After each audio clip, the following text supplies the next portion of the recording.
Turner Yell makes the stop in the secondary for Denver. 1st and 10.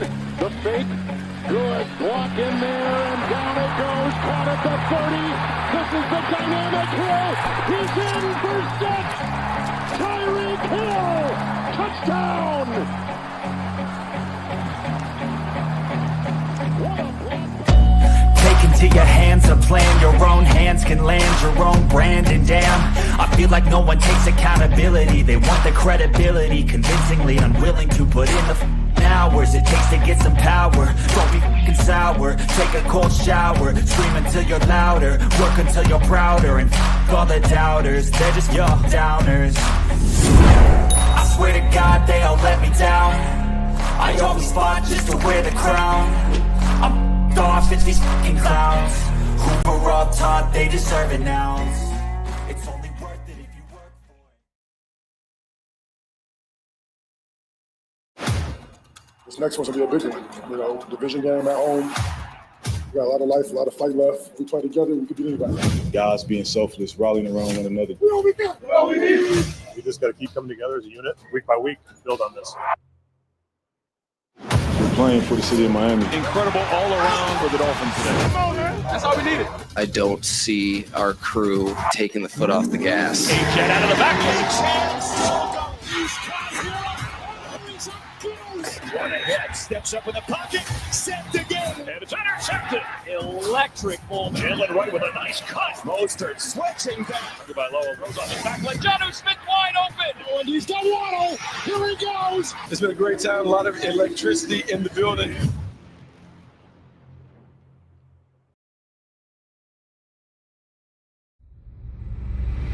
How can I break when I have no heart to be broken?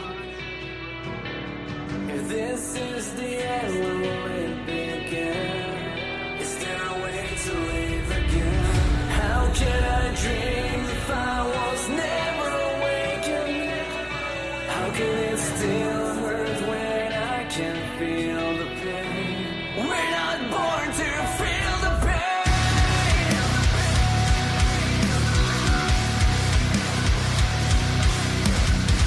How can I dream if I am never awake? As I step outside and breathe the night air, a passing thought takes me there. A place where all my dreams live on, a place so far away. A place with the lost memories of all the dreams I once had still live on. And I must find a way to fight in my own way. In spite of all the severities going endlessly, I can wait this out, it's affecting me. I will find a way to break my pain. It's like the Yeah, boy. What is up, everybody? Welcome to another episode of the Finn's Tailgate with your host, El Capitan. We're going to do a freaking Saturday night edition. Got a couple of the boys in the back. Going to bring them up here. Probably, get into some discussions about this game, implications on this game. I mean, listen, it's the eve of the game. It's been real quiet out here. Been extra quiet, as we all know. Super duper quiet. Ain't been buzz. It's hard to get up for this Dolphins team that's putting it together as of recent. But it's also hard to take a team like the New England Patriots serious. But can we afford to look through any team? I don't think so. We're 4-6. We can't look through any football team because that's how you slip up and lose to the Patriots. And we're already thinking 5-6. We're already looking to, hey, we got to take care of business, move through this cupcake team and go to Green Bay. We got a real test on our hands in Green Bay. Well, that's a good way to stub your toe. That's a good way to mess up your season real quick, looking right through this football team. Looking through a divisional opponent, one that would love nothing more than to put this franchise in an absolute tailspin. That's what's on the line tomorrow. It may seem like, it's just, it's the Patriots. They're tanking. They're looking for nothing. They got nothing. They are nothing. They're the Patriots. Tom Brady's been gone. Tom Brady's been gone. Look, I'm choking on my words. I went to say Tom Brady and choked me. No, Tom Brady. Don't. Anyhow, I really did. I just went to say Tom Brady. Fucking straight choked me on the real. I don't know how the ghost Tom Brady did that to me. Because that's the thing, right? We're not taking this Patriots team seriously, and who can? I don't even know who their quarterback is, who their coach is, who their anything is. I know they're wearing like navy blue or something. I don't even know who they are anymore. And Robert Kraft got to be feeling some kind of way. Was the belle of the ball for all too long. Old Crafty Love, as they used to call it. Old massage mac and cheese, they used to call the guy. That's who they used. Old massage man mac and cheese, get his fingers in there. That's who used to be running these streets. And they used to feel real proud of themselves, Patriots fans, with their noses all high in the air, with their never mind, I'm not even gonna go there. Anyhow, they would love nothing more than to tailspin the Miami Dolphins, who are doing clawing their way back to respectability. Now, let's not act like we've been just walking through good football teams, right? Who have we beat? Well, one of the wins was against the Patriots earlier in the year when Tua was down. In a literal game of inches, won by a half of a foot, and I don't mean 6 inches, I mean half of somebody's foot. In a weird momentum type steps out of bounds call. Something that, really split hairs and went into the Dolphins' direction. Something that doesn't usually happen, right? You could have challenged it 10 times in years past. That was the Tom Brady-led Patriots. I promise you it wouldn't have gone our way. And that's the facts. And because of that, Patriots got to be feeling some kind of way. They got to be going, listen, we got robbed out of that last one. Listen, we got nothing to play for. They're not taking for a quarterback, so what are they taking for? Weapons, offensive linemen? They need both. They need all that. So what does it really matter? Right? They're getting a first-round pick like everybody else. If they beat the Dolphins, it's not going to affect their draft status anymore. They're not going to be number one. Are they going to be in the top 5? I mean, maybe if they win this game, they could be in the top 10. How much different of a guy are they really looking for? Are they tanking for Hunter, whatever the hell his name is, from Colorado? Maybe. I don't know. They just fucking lost to Kansas today. So who the hell are they? Okay? Again, there's a lot of weapons that could be coming, but that doesn't mean any of the weapons are worth the 5th pick over the 8th pick, which is kind of right around where they could win or lose a game.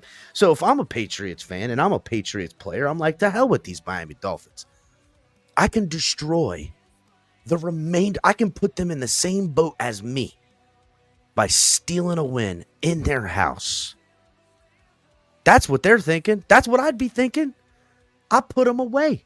Do you know how bad this organization would be off the rails with coaches and players? I mean, we'd be right back on that tank. Blow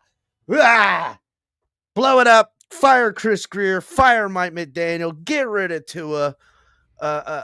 We want something else. They can't even beat the likes of Patriots are obviously tanking. Dolphins have beaten the Jaguars. Terrible. They beat the Patriots, terrible. They beat the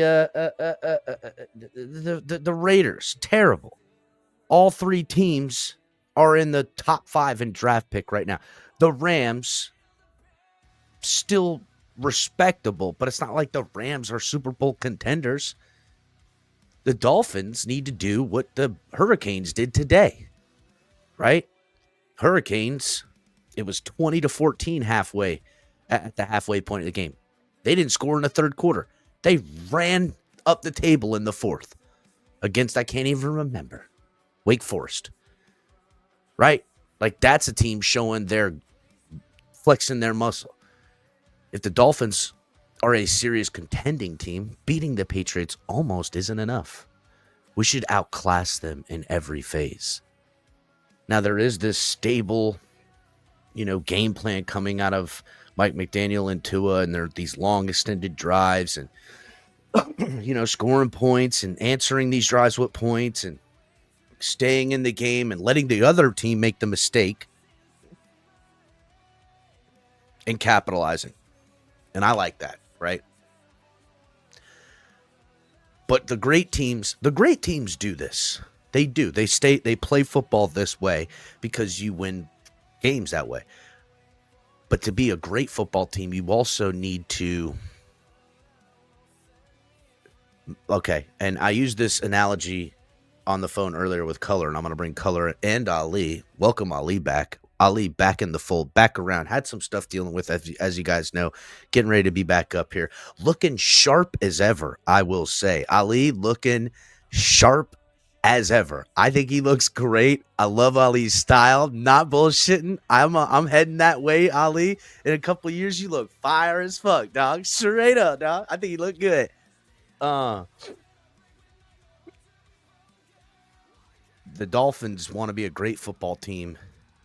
And listen, they don't have to show me this against the Patriots. Beat the Patriots, make it a boring football game. I'm fine. But at some point against good football teams, something like this is going to come into a scenario. And I'm going to give you the exact conversation scenario I had with Color earlier today. And that's,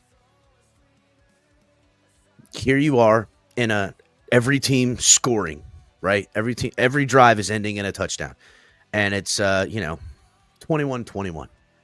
And it's, midway through the third quarter. And on their first possession of that drive, they're midway through the quarter, they're stopped at about the 40-yard line, which isn't a chip shot for the kicker, but it's windy, it's nasty.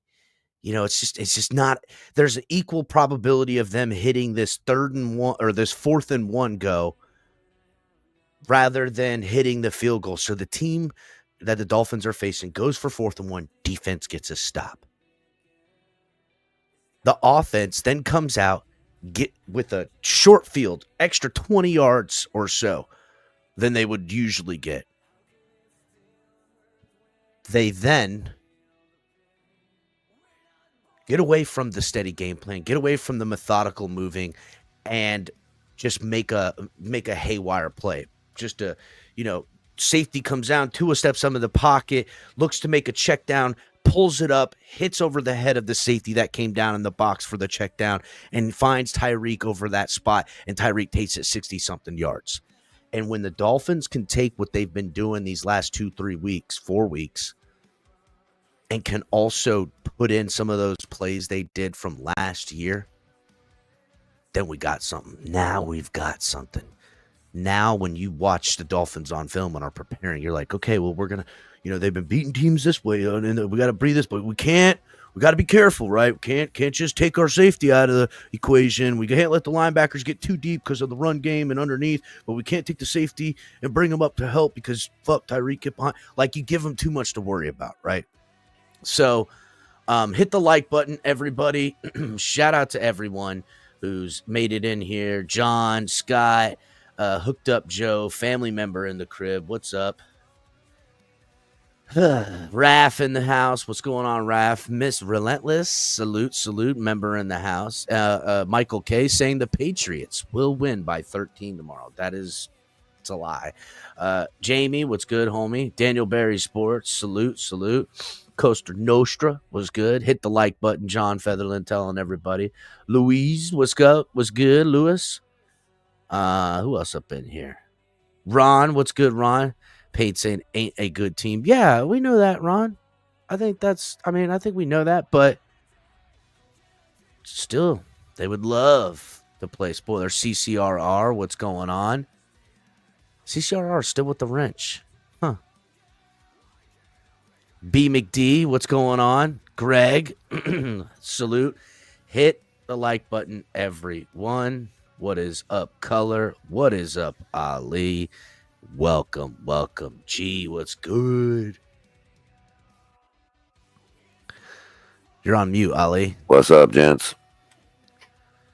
Well, yeah, serves me right. How's everybody doing? What's up, dude? Doing good.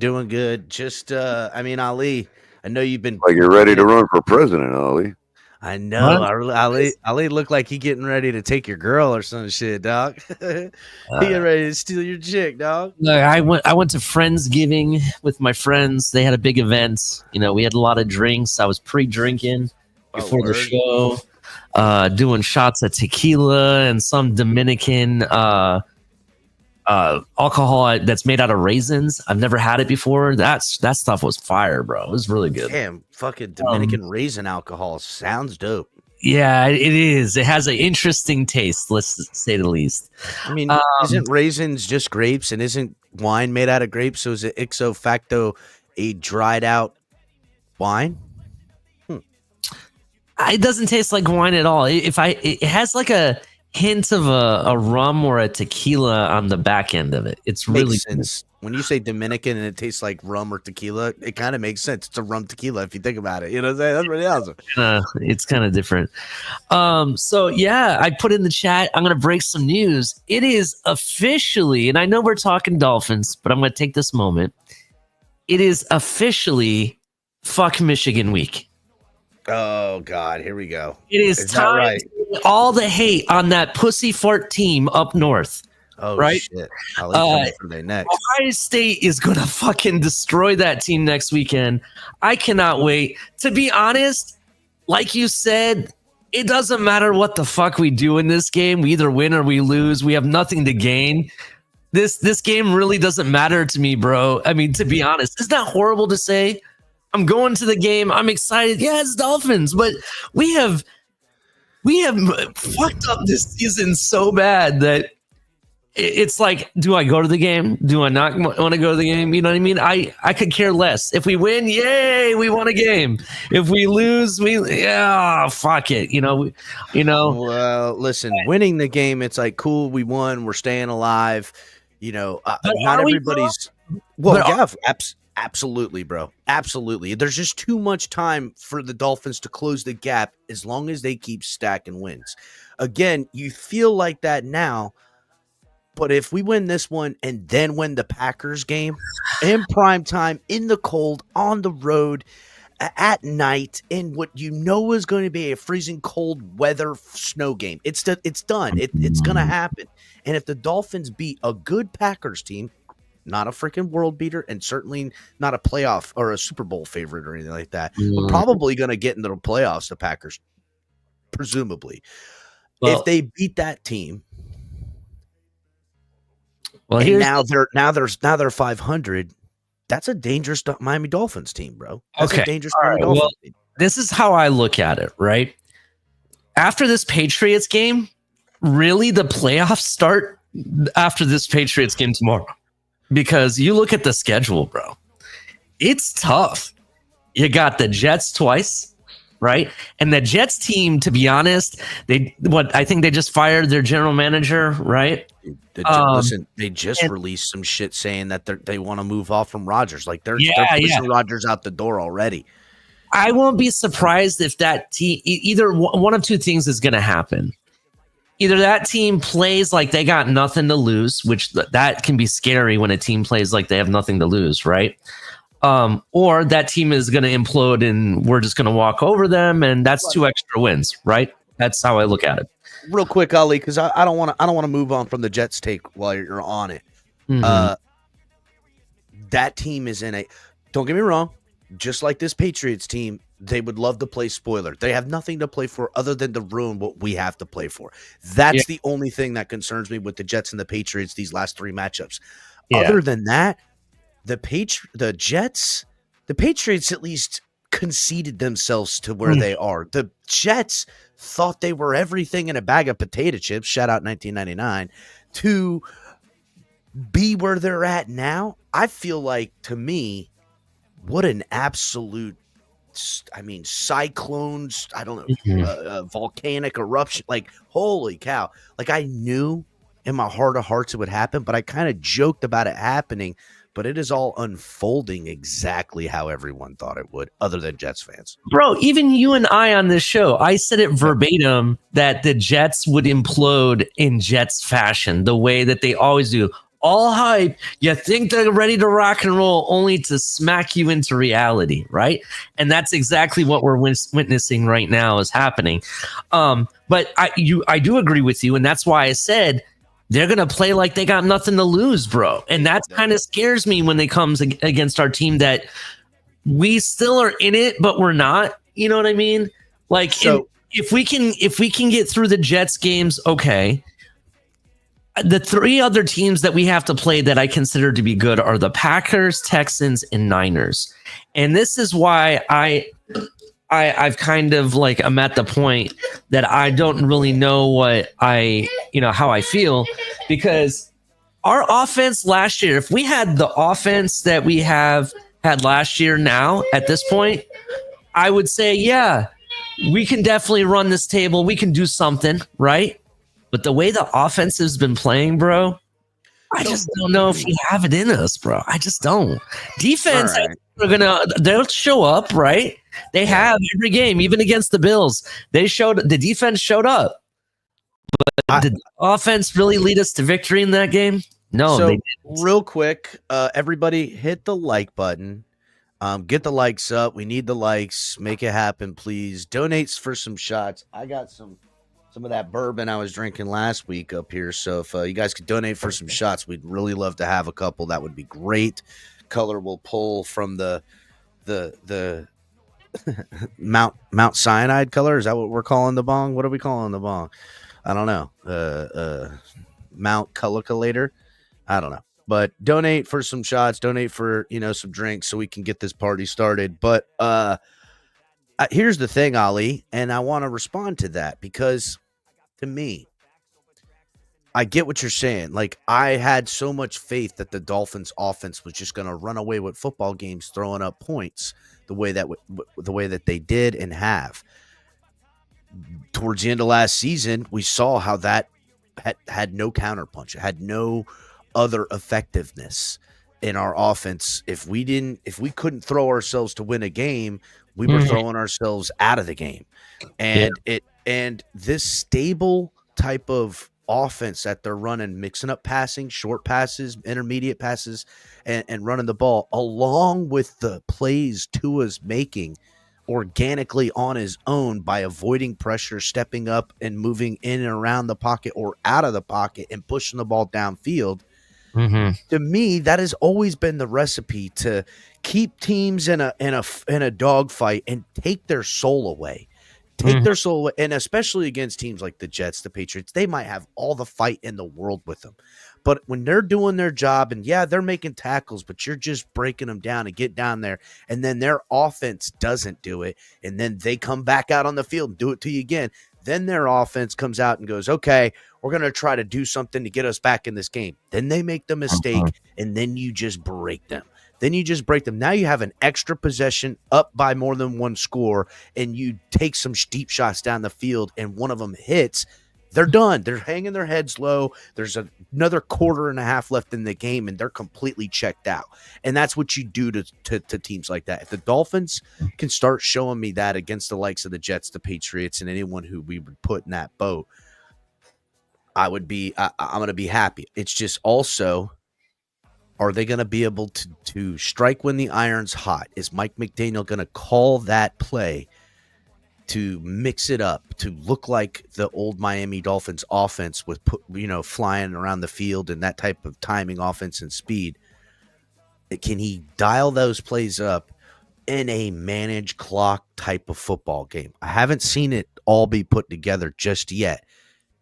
I'm hoping and praying that he's learned how to do both and that he's going to unleash it when it's needed. It's not needed against the Patriots, not needed against the fucking Raiders. I want to just address Michael K real quick because he did call me out for something, and I'm going to own it. And Color was there when I said this, and I believe you were too, El Cap. I predicted that the Dolphins potentially could go 13-4 in the season, right? Based on who we had to play and if we execute. And I'm also basing it off of last year's offense. Do you understand? Miami Dolphins had a top 5 offense last year, right? Top 5 offense, right? Right now, I don't know what this offense is called, and I will admit it. I was wrong, right? I bought into the idea that our offense was good, right? Now I don't even know what our offense is. I don't even know what our scheme is at this point, right? It looks like it's been very disappointing in certain games leading to this game. Now we are now don't get me wrong. We've won what, 2 games in a row, right? Or 1 game in a row. We're at 2 games in a row, right? Right. I know a lot of people are trying. I've seen it all over Twitter. We're back. You know that term, we're back, that you see all the time. I'm sick of that. I don't want to see that we're back until we actually make the playoffs and then see what happens. I'm not even going to say we're back until we actually get a playoff win for once, right? That's when we're back. But yeah, Michael K, you called me out. Fine. I owned it. I was wrong. There you go. I'm sorry. I didn't mean to interrupt you, El Cap. Go ahead. I don't care. I just hate that you interrupted me for Michael K. That's the fucking thing that bothers me. I don't even know who that guy is. I don't even know who Michael K is anymore. He's that weirdo, you know, what do they call him? A entomologist. He collects insects as a hobby. That's why he likes talking about caterpillars. He probably names his caterpillar Harvey and talks to him because that's the only best friend that he has. What the fuck? What's that from? I don't even know, bro, but it sounds some serial killer-ish. So I'm just a fucking pet caterpillar named Harvey is fucking. I mean, listen, you've totally pegged him, right? The joke of it is it's his dingling in a box. He thinks it's a caterpillar, naming it Harvey. That's the fucking joke. You got your dingling in a box, Michael K. Holy crap! Yep, in a shoe box, and he names it "Girlfriend" is written on it. That's the name of it. That's what it is in there.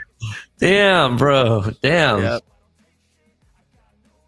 Oh, look, he says he loves the new and improved. He loves the new and improved Ali. That's what he says. Ali with the San Francisco Valley porn director look. Damn. It's funny you say that, right? So I was really just growing a mustache because I got kind of like lazy with shaving and stuff. Yeah. And it was before I grew this part of it, right? It just had the mustache. And my wife goes, "You need to either shave that off or grow some more hair." And I'm like, "Why? You look like you have a porn stash." That's what she kept saying. I was like, damn. Honestly, dude, I'm totally vibing on it right now. I think you need to buy a motorcycle and lean fully into this. Now I can't get rid of this because my wife says she likes it, and she says I fucking think it's dope. I think it looks dope as fuck. I can't get rid of it now. So. I think you need to. think you need to go ahead and take a bunch of fucking steroids. Go to the gym. Fucking yoke out, get a Harley and a leather jacket, and get like tattoos of flames on your fucking ankles and be cool as fuck. I got a picture for you later. I might share it with the whole audience, but I got a picture. I got to find that picture real quick. All right, cool.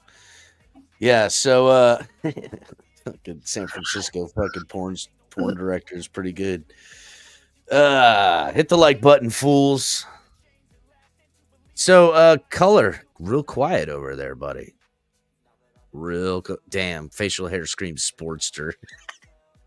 That's like the female. It's the female version of it's just a fucking type of Harley, but they only make it to like 650 cc's. It's a smaller Harley, and it's meant for women. Kind of, it's kind of like the joke he's putting on you. But what's up, color? Not much. Gotta play some football tomorrow. Oh man, color. Turn down some, color. Fucking too loud.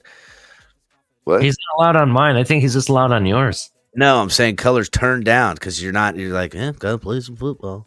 Not that you're loud in my ears, loud with your excitement. It's all been said, man. It's all been done. And what do they have to do tomorrow to win, color? Execute. Yeah, I teed that up for you nicely, didn't I? So, color, real quick. I know you're not necessarily excited about the game tomorrow, but let's talk real quick about today. Is it going to be Miami versus SMU, or who's playing in your ACC championship game? I don't know. Is it going to be Clemson was celebrating like they had something to celebrate for today? Maybe it's them. I don't know. There was people talking about Boise, that we'd have to play Boise in the playoffs if we win. Is that true? Oh, it's better than playing Girlsy. Yeah, because I think they're winning the. What are they in the Big 12 Mountain, some shit. Some mountain thing. Yeah. Greg Fontaine's chanting SMU, bro. Well, if Greg's following them, they'll lose. Greg's on a bad beat right now. Yeah. Yeah, definitely. SMU's pretty good, but can they stand up to the stage that they're going to be put on with Miami? That's the question, right? Well, Indiana was undefeated, and they couldn't put up the stage with Ohio State today. So exactly, bro. It's that kind of thing. Say what you want about Miami as far as measuring up to Georgia or other SEC teams, or even Ohio. Currently, it's a mismatch to measure them up. Now, maybe they beat those teams, but if you went on the history of Miami and all those teams, Miami has the history to back them up as far as a program goes. SMU, I mean, they're a great looking football team, SMU. Smoo. Yeah, Shmoo. The Smoo ain't gonna do. Indiana's still a good team. I definitely agree. That's why they were top 5 until they lost to us. Yeah, exactly. Ain't Look, nobody skirmish, so I'm just bored. I want to get this thing out of the way, get on to Green Bay, man. I'm ready for some Lambeau Field action. See, this is what I'm talking about, Color. This is what I'm talking about. Man, I'm allowed to look through the Patriots. I get that, right? But I just feel like everybody in their color is sleeping on the Patriots. Notice how I slipped color instead of mother? I just know what the end result is if it's a trap. It ain't gonna be no different than any other day this season. So there's no butterflies or anything. It's like, what do we got to lose? Bro, so tomorrow's game is like a sandwich. I thought about this. Well, I like where you're going with this, Ollie. You got two defensive ends on the Miami Dolphins defense. Gonna crush the Patriot quarterback. The game also includes a coach by the name of Mayo, and they're playing catch up against the Dolphins. Woo shit! Damn, Ali. This game, we're gonna win this game. I don't give a fuck. Holy fuck! You know what, Ali? Well, you know what? If that happens, Ali, then our offense can really cut the mustard. Maybe. Yo, first of all, God, man, that was way to set it up. I don't even That to set the table. Yeah, that was totally both of us. That was totally impromptu. Whose line is it anyway? You know what I mean? I gotta say, both of you guys on point. I thought you were going in a different direction of the sandwich. You were gonna use the analogy that, like, listen, you're hungry, you eat a sandwich. It isn't a steak dinner. It's not what you want, but it's gonna get you full, and you're gonna be able to get to the next meal. That's kind of where I thought you were going with it. That it's a sandwich. Yeah, it might not be, exactly filet mignon or something, right? We're not satisfied, but we're not hungry anymore either. That I can understand. Well, I mean, it's kind of like comparing a Pop-Tart to cereal. They're both the same thing. Wait a second. Now you've got, first of all, not true.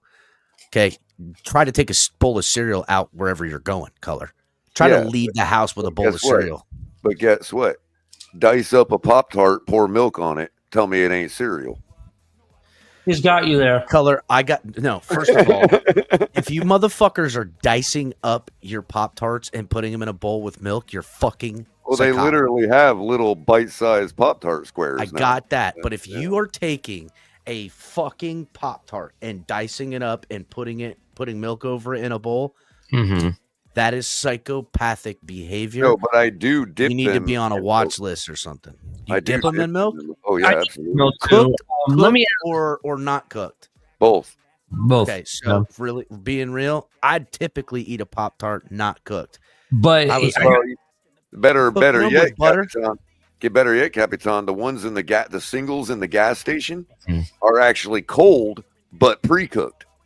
But color. The other part of this is that Pop-Tarts have already come out with a cereal that is Pop-Tarts in a cereal bowl. So they already have it. No, he said that. missed Yeah. that. Okay. No, I missed So that one. I didn't know they had that one. Yeah, they actually have it, and they also have another. Kellogg's has a cereal called Crave, that is pretty much Pop Tarts. They're pretty much Pop Tarts. That's pretty much. They're hard as a rock, though, man. Alex Renee Diaz makes a point that toaster strudels are better. I will agree with it. I kind of agree with it. The little icing packets they come with certainly are better. No, sure. you got to get the apple flavored or the strawberry cheesecake one. Those are fire. The others, bro, you know those little icing packets they come with. It's basically like vanilla icing from Betty Crocker or whoever, right? So, but they never put enough in those little packets, dude. So go out and get you an actual can of freaking cake frosting, bro, and wipe that shit on them, dude. It's, oh my god, it's so good. Look, Shake Money saying a Pop-Tart in your cereal bowl is like putting a hamster in your microwave. Both disgusting. And just so you know, just so the WWF knows, we do not condone any violence towards any animals at all on the show. Unless it's Teddy Grahams. Unless it's Teddy Grahams. I like that.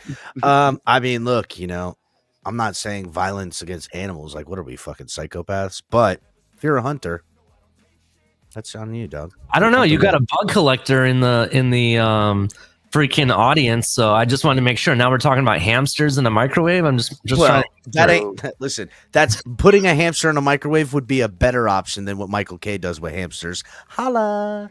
Let me just ask you a question, Shake. Is the hamster's name Harold? That's all. That's all I know. So Teddy Grahams are basically cereal without the forever chemicals.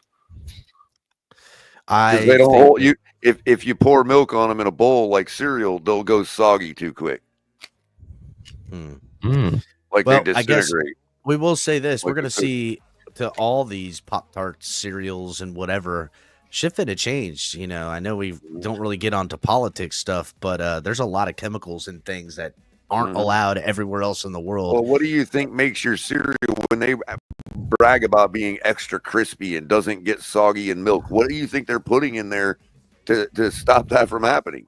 Some kind of oil that repels the fucking liquid. You know what I mean? I thought it was, what is methamphetamine? Real quick, YP23 put on paper straws to make so they don't dissolve in your soda. Says we just need to get through this game healthy. Green Bay is playing the Niners this week. They will be beat up for Thursday. So here's the thing about Green Bay playing the Niners, right? Niners are going to be without Brock Purdy. They're going to be without Bosa. I'm not saying that they're going to automatically lose the game, but chances are. What better way to expose Jordan Love than beating him with all your backups? Oh, this is what I'm going to say about this, right? Because this game's Thursday, right? That's the game against the Packers, right? Yes, the night game on Thanksgiving in front of the whole world. Let's look at history. Collinsworth tells us, though, El Cap. The last time we had a Thursday night game against a team that was beat up was the game that it was lights out for Tua, who put up gang signs, according to Bills fans. And you look at that game, the Bengals were beat up going into that game. They were missing their corner, their starting corner and some of their defensive players. We thought we were going to walk over them, right? And look what happened. So that whole premise that, they're going to be beat up because they're playing some good team and, the 49, we'll be able to beat them on Thursday. No, I don't believe in that shit, bro. Just take care of fucking business. Don't act like you can walk in and think you're just going to win. Just be serious about the game. That's all I'm saying.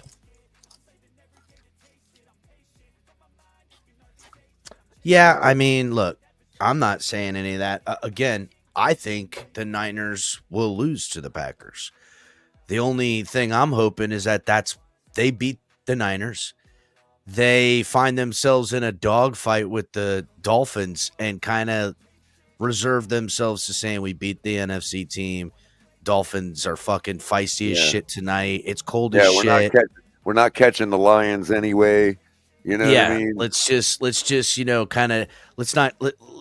through it, right? Let's get through it. At this point, all they got to do is keep ahead of Minnesota. Problem is, none of this shit will matter on what the Dolphins can or can't do against the Packers if we lose tomorrow at home. Well, season's over tomorrow if we lose. If we lose tomorrow, I mean, the season is all but over. Granted. Not Okay, mathematically.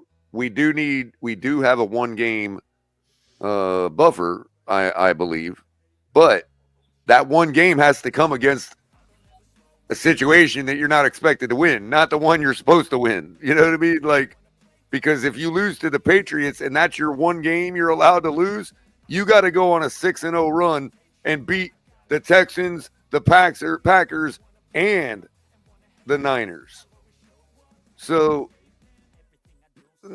if you can't beat the Patriots, even if you could spare that loss, it's totally different than sparing that loss against the Texans in week 16 or 17. You know what I mean? That's completely different.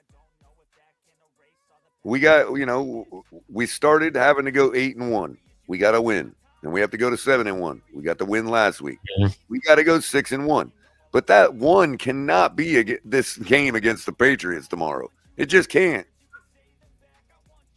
You're done if you can't beat the Patriots, man. Yeah, it's true. What the hell are you going to have for any other team? Look, I'll be legit about it. If you can't beat the Patriots and you can't beat the Jets, that really their team's imploding right now. Well, given that we squeaked by with Tyler Huntley, as Kat pointed out, we should destroy this Patriots team tomorrow. Destroy them, bro. It should be. Look, if there's any validity to there being a difference between our backups and Tua, then this game is already won. It should be the Patriots shouldn't score more than like 22 points, while the Dolphins should score more than 34 points. Well, our defense held them to what last time around? 10. Exactly. If I remember correctly.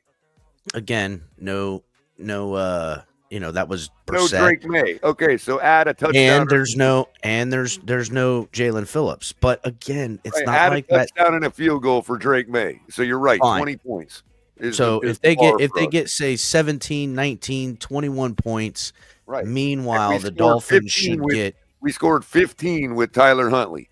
All we need is one more touchdown from Tua. 22 to 20 against the Raiders is exactly the score how it should look this week. How it should, 34. Yes. How it should, yes, but it's a divisional opponent, so there is a difference there. There isn't, right? Here's the big difference. The Dolphins have owned the Raiders for quite a while now. What the Titans are to us, we are to the fucking Raiders right now. And I'm sure the Patriots defense is probably better than the Raiders. And Tua has never lost to the Patriots. Okay. I'm just saying, right? I know. Like I hate that. I'll give him 5-0. I'll give him 5-0 because I'm not going to say he lost either. But I ain't giving him 6-0. We all know Xavier Howard won that freaking game, dude. I don't give a shit what anybody says, dude. Absolutely. But now, I think the thing that is to be measured is what us Dolphins fans have about the Patriots and what kind of relationship we've had with them over the past 20 odd years is not what Tua Tagovailoa carries onto the field on his shoulders. He doesn't look at that team as anything other than what they've been, a bad football team. And that should reflect with how everyone plays at home while the Patriots are traveling. Drake May's trying to get things figured out. I think he's pretty good. I don't think he's great. I think he could be. I think he could be great, maybe. He is. I don't know. And to put some numbers on that, Cap, as I told you when we were in our conversation on the phone, Jacoby Brissett's pressure rate has been season long 33%.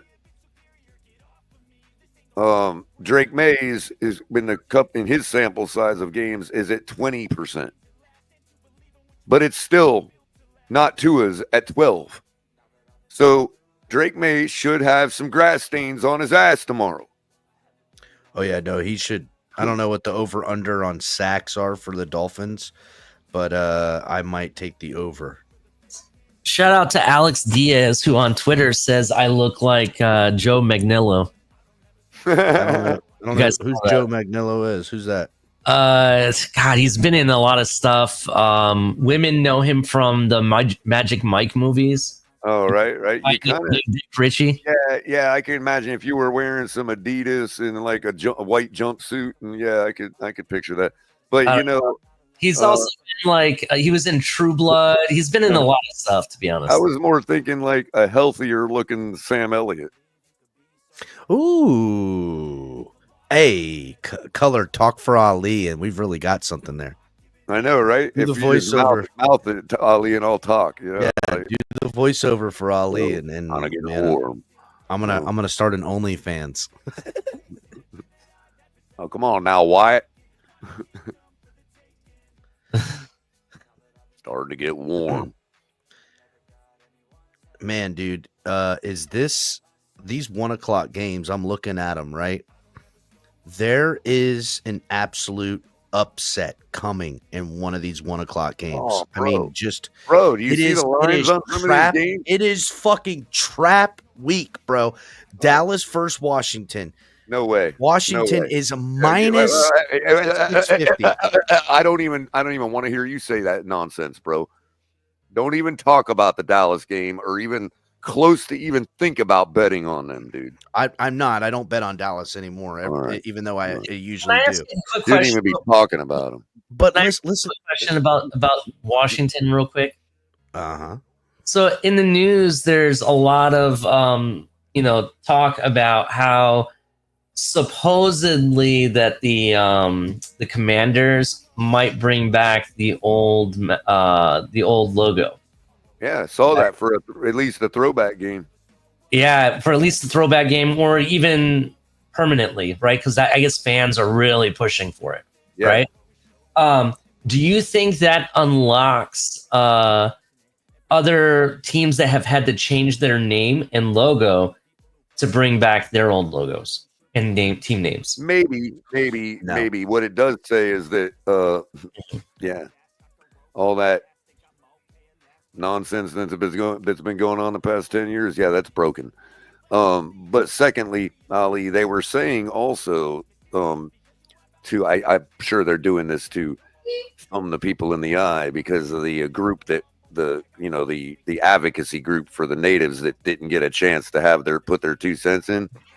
The rumor is that they're gonna, if they bring it back for a game, that the proceeds to that game and all the sales for that logo and whatever memorabilia they sell from it, they're gonna donate a portion of it to that native advocacy now real quick, color, and I'm in gonna honor of them. You know what I mean? I'm gonna play a little bit of conspiracy theorist, as I love to do. To me, it was never about. Listen, I'm just going to blanketly say it wasn't about virtue signaling to take away something because it was racist, right? Because that's what they said when they did all that. To me, it was about not allowing Native Americans lay claim to some form of financial injustices perpetrated on them by having the image used and not paying some form of payola. That's the reality of it. The billionaires didn't want to buy the problems, so the last owner got rid of it, and that's the fucking reality. Anyone who says different is cucked. I can't say nothing else. Yep. That's it, bro. I'm gonna lay it. I'm gonna put a pin on it. I don't want to fucking talk about it no more, but that's the truth because they fucked them. That's the truth. And anyone who thinks different is wrong. So, because to take it from the Redskins, which is an iconic fucking everything about it, to saying that that's now a derogatory term and that it was insulting, when the reality is that it was drawn by a Native American, a Blackfoot Native American tribe member, and it was of a Blackfoot Native American that he drew that okayed through the nation. So that's the reality of it. For anyone who didn't know, that's the truth. So and if you want to know who actually was the ones that had a problem with it, go on to Twitter and look at all the people that are melting down after the election. That'll tell you who's the one that were offended by it. Pretty much, and I don't understand why. Because because they think they're gaining points of of being anti-race. They think they're gaining anti-racist work points. Yeah, and it's they're fucking getting stupid credit because for being anti-racist. Here's a good thing. I'm gonna give people who don't know what's the right side to be on advice. 2 things. Number 1, if you don't know, stay out of it. That's the easiest advice. And number two, if you want to find out who's not the right side, see who's got the most money on one of those sides and where it's coming from and who benefits. That's usually the side that is the wrong side to be on. If you want to know which media types had a problem with it, with the Redskins, just look at the ones that are being sold right now. That'll tell you exactly who they are. And that's where we'll put the pin. I'm going ahead to drink a drink. We've gotten no shot donations, which is kind of depressing, right? 45 of you in the room. Hit the like buttons, guys. I'm going to go ahead and start myself off with a nice big boy drink. That's what we'll call it. It's a big boy drink. I'm going to drink myself. You're drinking your big boy drink tonight? It's a big boy drink. Have your pull-ups on also? Your big boy. Listen, and your bib. Big boy soda. You got your little lobster. This big boy drink. Okay, you can't be a little boy to drink this. Does it have a little captain anchor on it that says big boy on it? A little boy. Listen, you guys. First of all, hurt my feelings. You're making me upset. His bib has a ship's anchor on it, and it says "big boy" underneath the anchor. Oh shit! Oh, that's why your big boy drink. Ooh.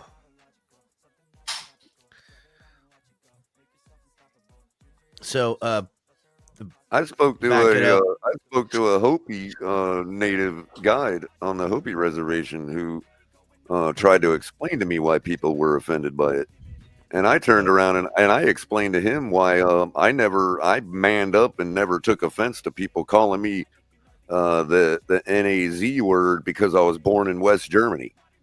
Kids will be kids. You know what I mean? And when I told him about that, he was like, you know what? I had never thought of that before. Like, yeah, kids will be kids. It doesn't define me. A bunch of little kids calling me that because they found out I was born in Germany doesn't define me. I know who I am and I know what I believe.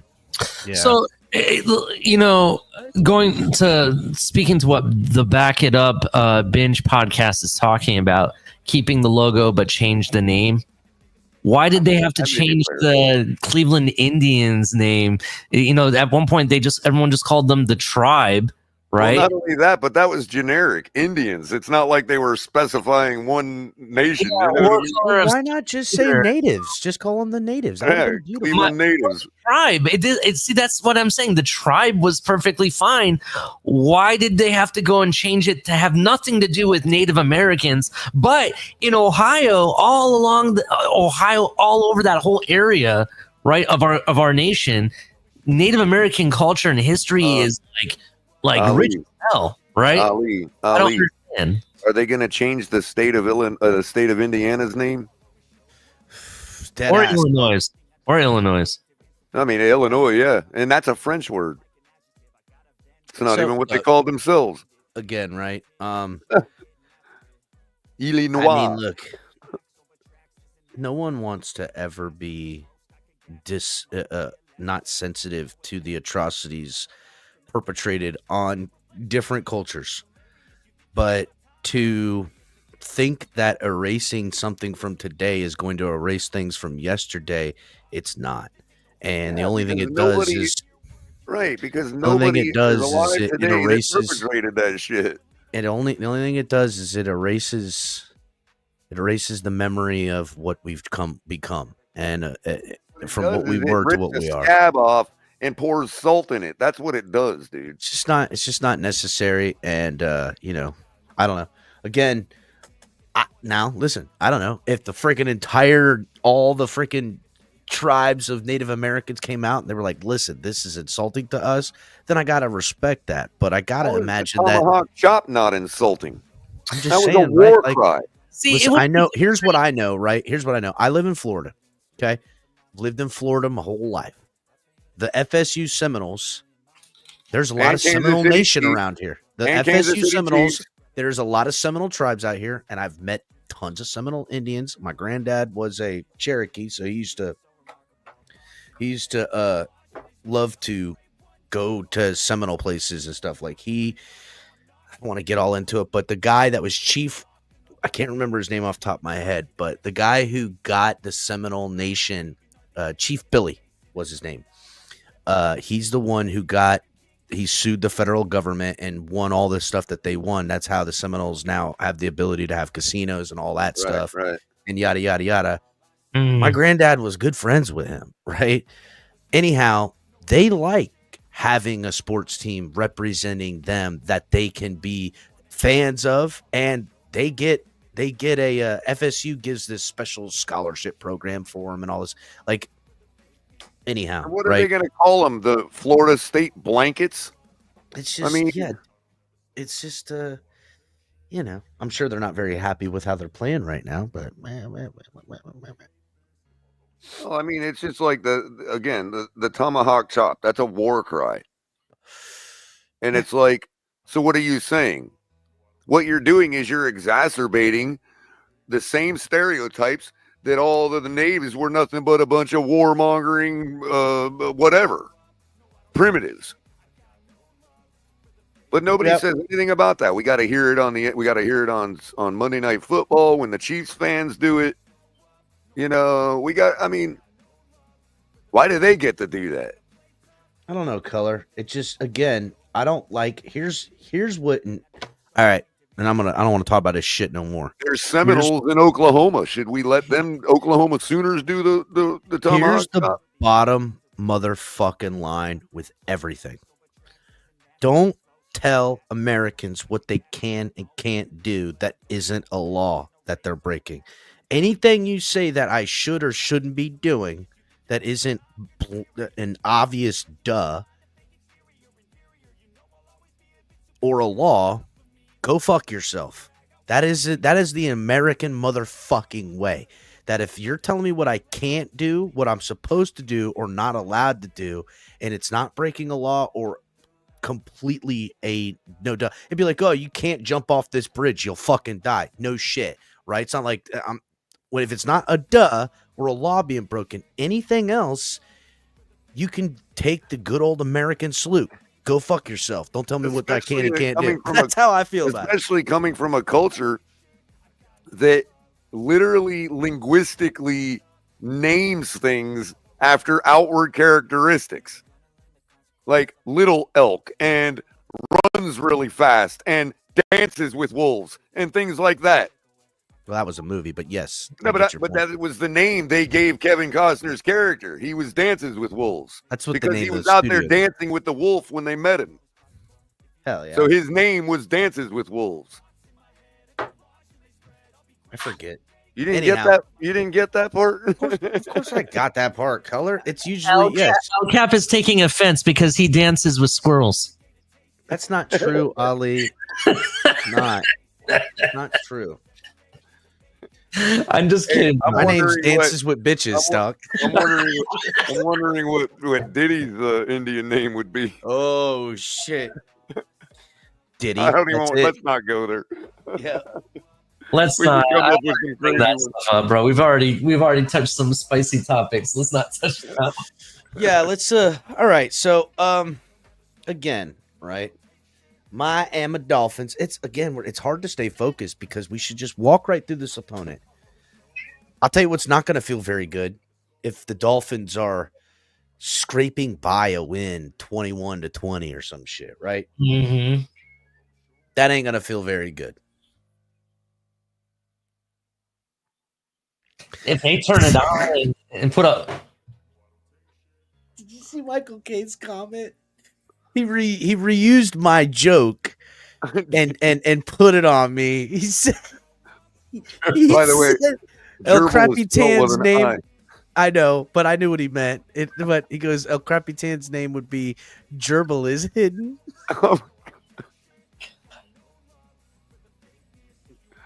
That's fucking. Listen, you know what, Michael K? You have redeemed thyself, sir. Because it's been stale and stupid for a minute. That is a good one.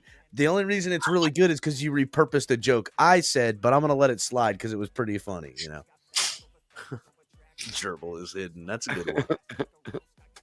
Hit the like button, fools. I guess I'll be buying my own shots tonight, boys. But yeah, I just don't want to find ourselves, you know, looking, going, what the fuck happened? How did we lose to the Patriots? How did we get like this? Gets high off smoke signals. Yeah. I actually have exclusive photo of Spends too much time in Kiva. Hey, spends too much time in Kiva. Come over here. What you have a photo of? You're hiding gerbil. Oh God! I'm trying to find the video. Hold on a second. Oh, Jesus. Here we go. Ali starting to craft. Ali's gonna get this video time. demonetized real quick. At the 1 hour mark, Ali destroys all the monetization with this video. Go ahead, Ali. Hey, just be on the lookout for a T-shirt coming soon. Okay. Oh my God! No, dude. Post it here. We'll show it later on. It's kind of funny. Anywho, salute, boys. Salute.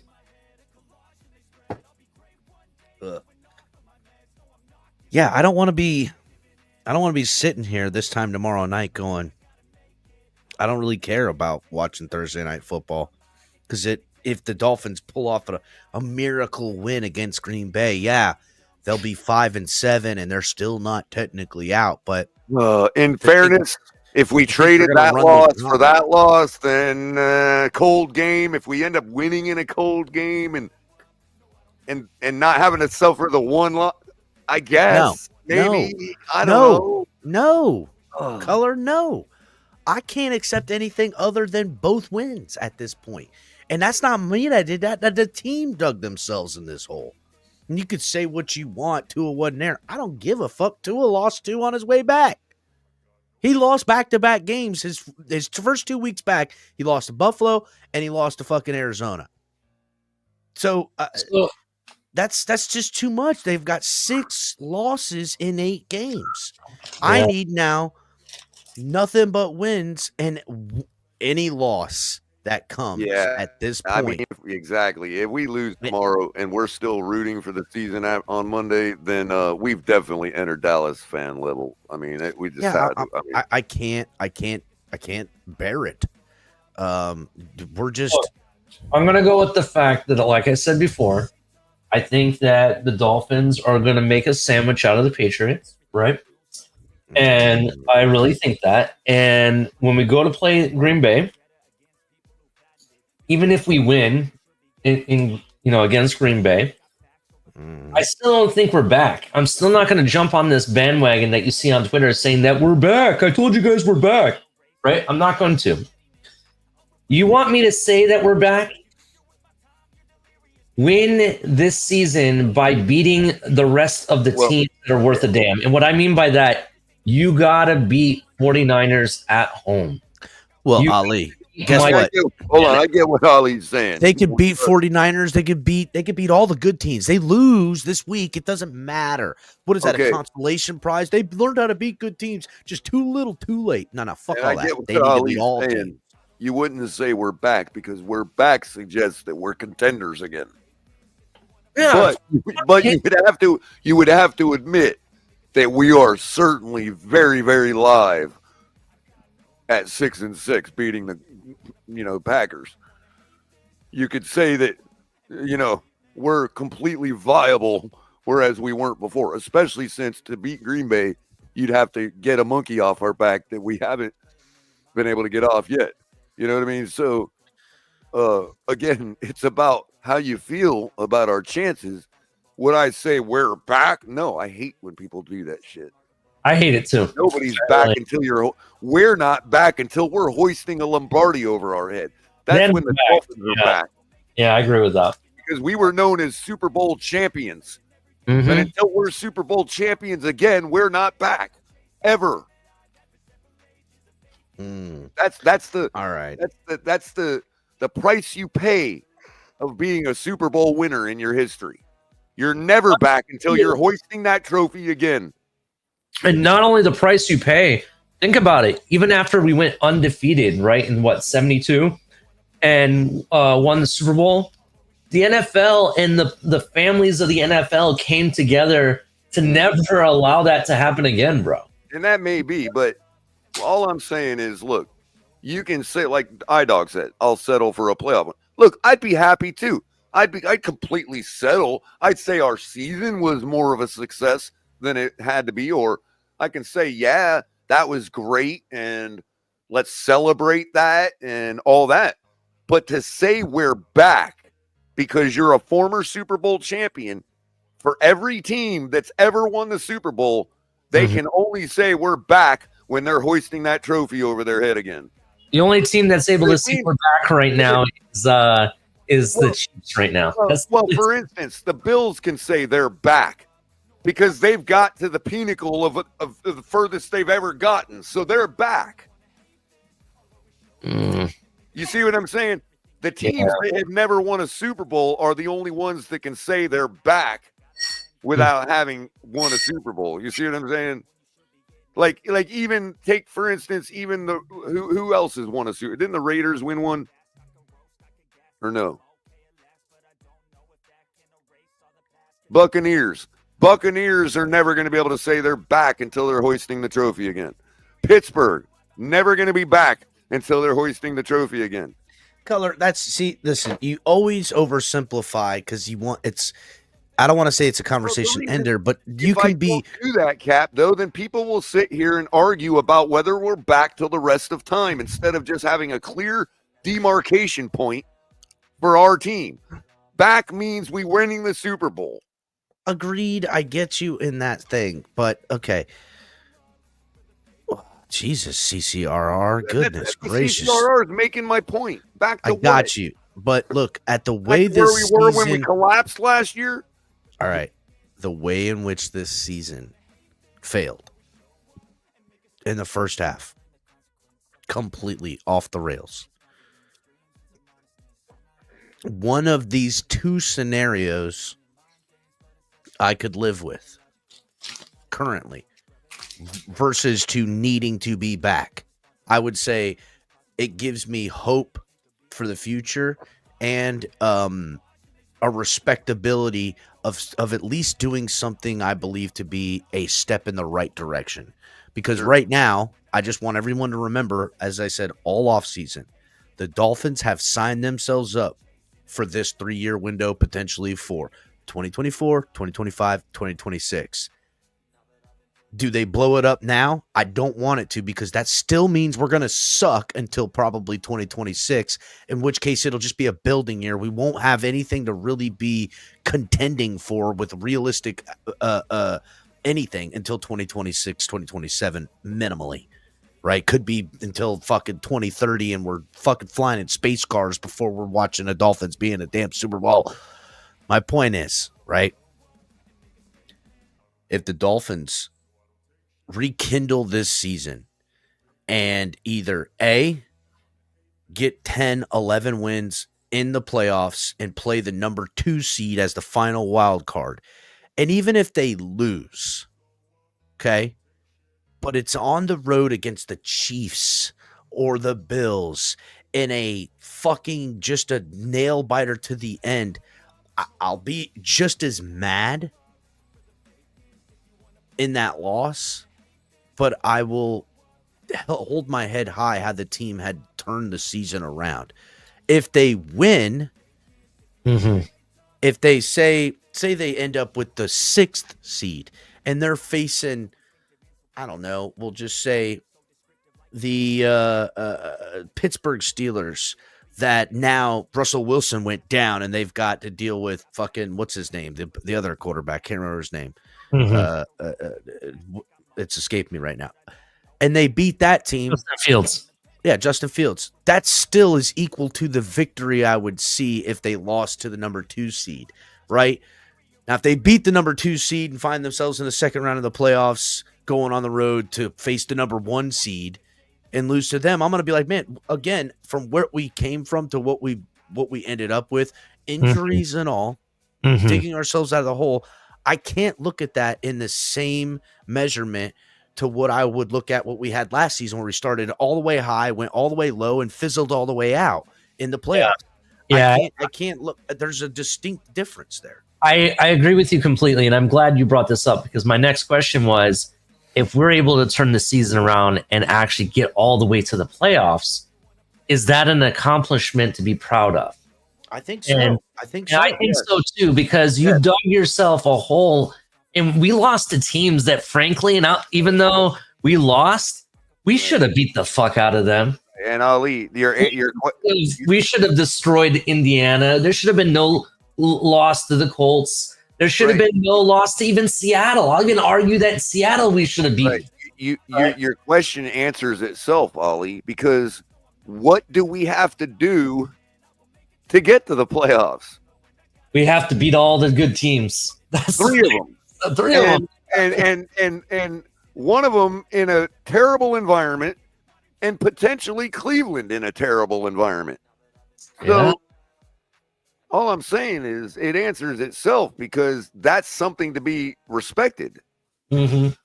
In other words, when everybody says, oh, well, you did all that, but you didn't what? We didn't beat the good teams. We didn't win in prime time. We didn't win in the cold. We didn't, you know what I mean? Like, what didn't we do if we make it to the playoffs? Mm-hmm. Now, to be celebrated, yes. To say we're back, no.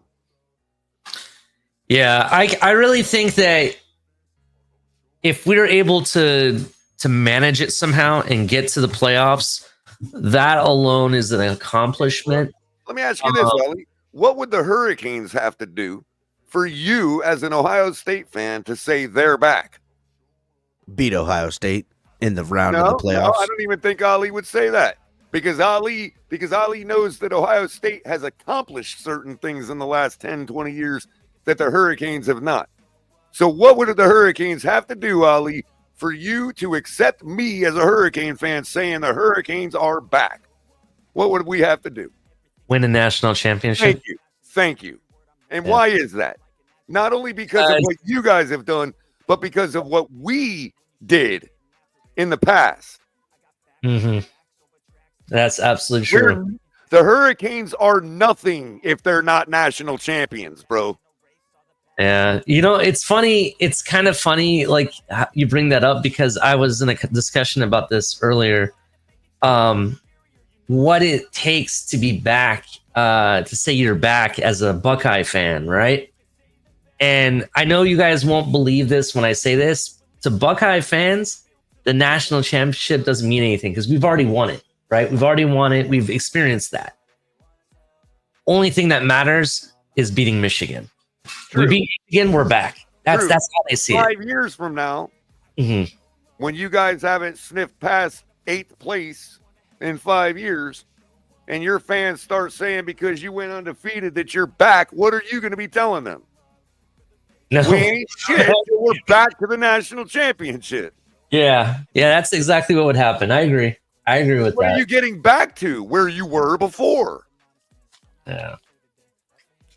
And if we're talking about getting back, if we're talking about getting back to where we were before we collapsed last year, a la kickoff at the Tennessee game, then yeah, you could say we're back even if we win tomorrow.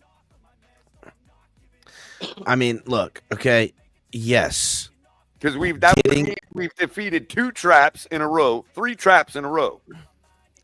Getting back would be that, but let's not act like the Hurricanes haven't been on the balls of their ass for a long time.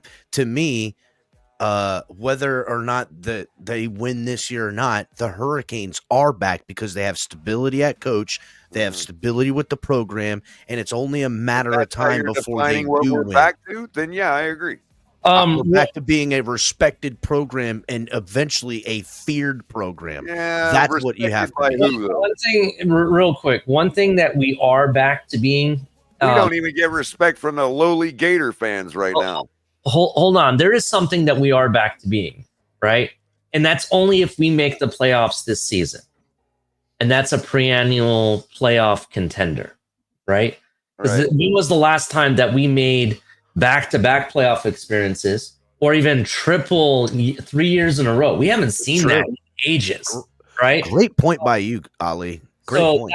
That is something we are starting to become. You could say winning a playoff game would get us back. We would be back to the 90s.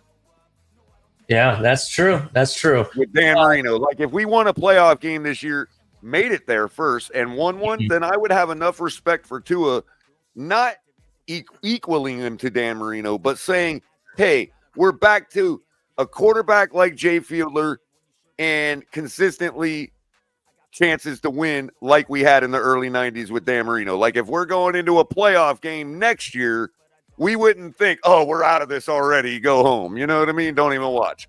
Yeah, I agree. So that's what we would be back to. Definitely. Nobody would be worried about this game tomorrow. If we were back right now, nobody would worry about this game tomorrow. Yeah, I'm not.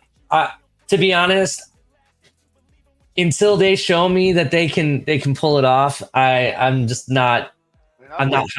This score for us to start talking, are we back for beating the Patriots? This score needs to be exactly, if not better than it was against the Raiders last week. I agree. Real quick, Color, I don't mean to interrupt you, but I got to address Greg Fontaine real quick because he keeps calling me out, saying that Ohio State everybody out lately. I know, but he keeps saying Call that them all out, Ali. beats Michigan when they're good. Well, one thing that you need to do, and I agree with Triple Podcast, who posted on my comment on Twitter, and that's where I see you started this. Feed him with good. Triple S Podcast. I'm sorry. Triple S. Good dude. He said, and the best advice I can give you is to do a Google search, right? Do a Google search, Greg, because if you do a Google search, do your research, Greg. You're going to see that Ohio State is 8-3 in the last 11 games against Michigan. Michigan was ranked in many of those games, including 13th in 2019, 4th in 2018, 3rd in 2016, and 10th in 2015. What you got to say to that, Greg? Oh, they were good then, and we beat them. So, yeah, your point doesn't make sense, Greg. I'm sorry, but come again. Got to say to that, Greg. Yeah, and look at the scrutiny they're under, Greg. It's already been proven they've been cheating. How can you root for a team that's cheating? Okay, I'm going to say this, bro. I'm sorry, but this is what's wrong with the generation the generation Greg comes from. The fact that here comes old Zach. It's getting warm, Elka. Cheat, right? They actually fucked with the integrity of the game, and he acts like they're good. Bro, I can put on cheat codes on a video game and beat the fuck out of the video game. Does that mean that I'm a really good video game player? Obviously not. Technically, yes, because part of being a video game player is seeking out aspects of the video game that you can exploit.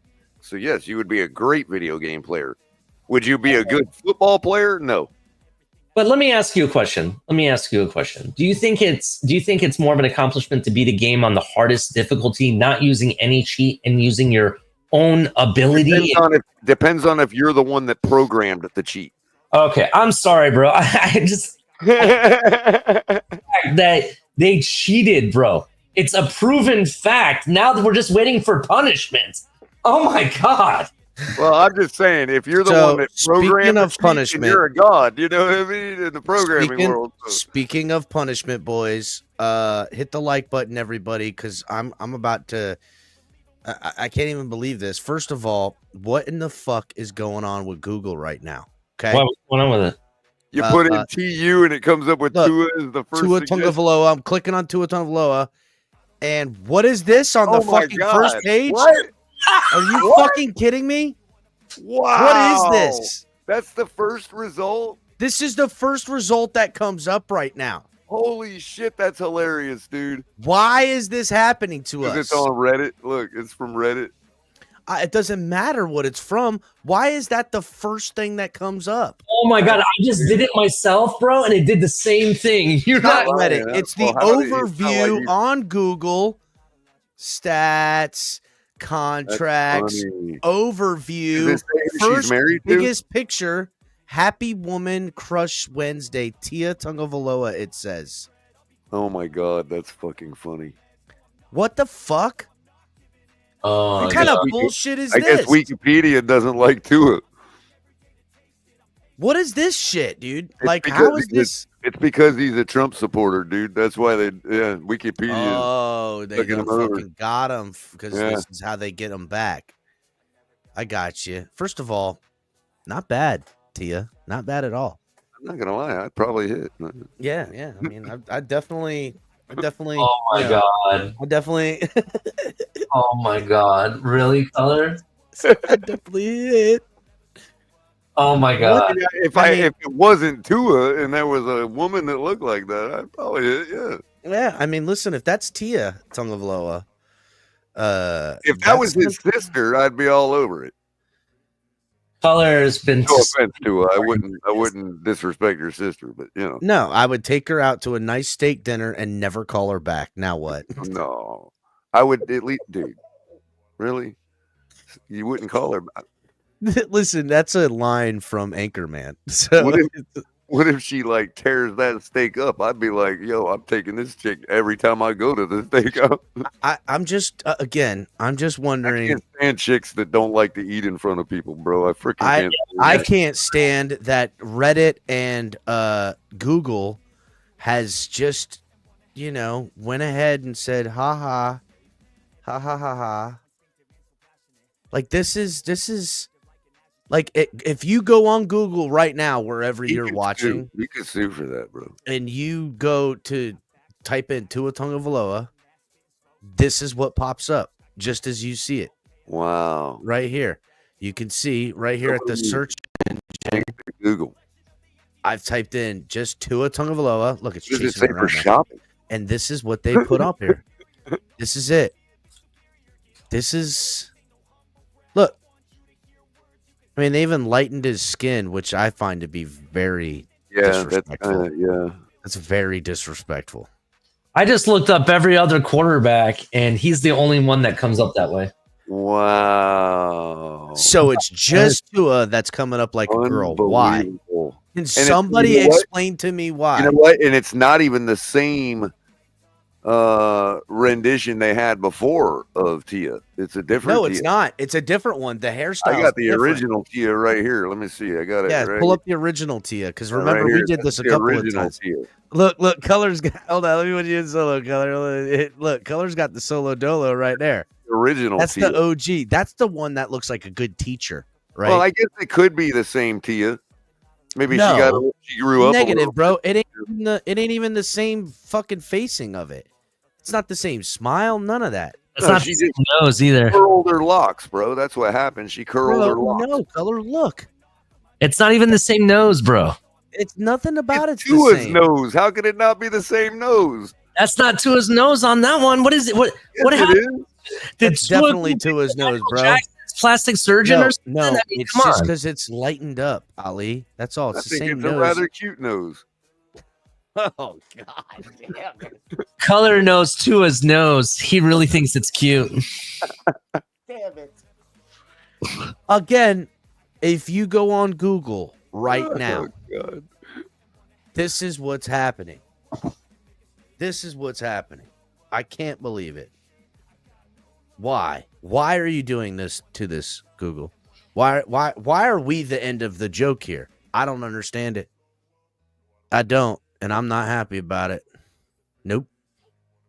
Yeah, definitely not. How crazy is that, bro? I mean, for them to use my likeness like that. Yo, CCRR says you have to respect Tua's choice. That's fucking it's fuck, dude.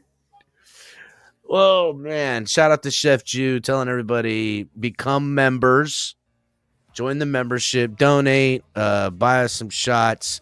Buy break that as news, bro. That's like you just discovered that, man. That's investigative journalism right there.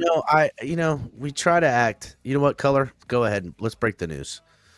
Let's break the news. All right, let's do it. Hold on. 5.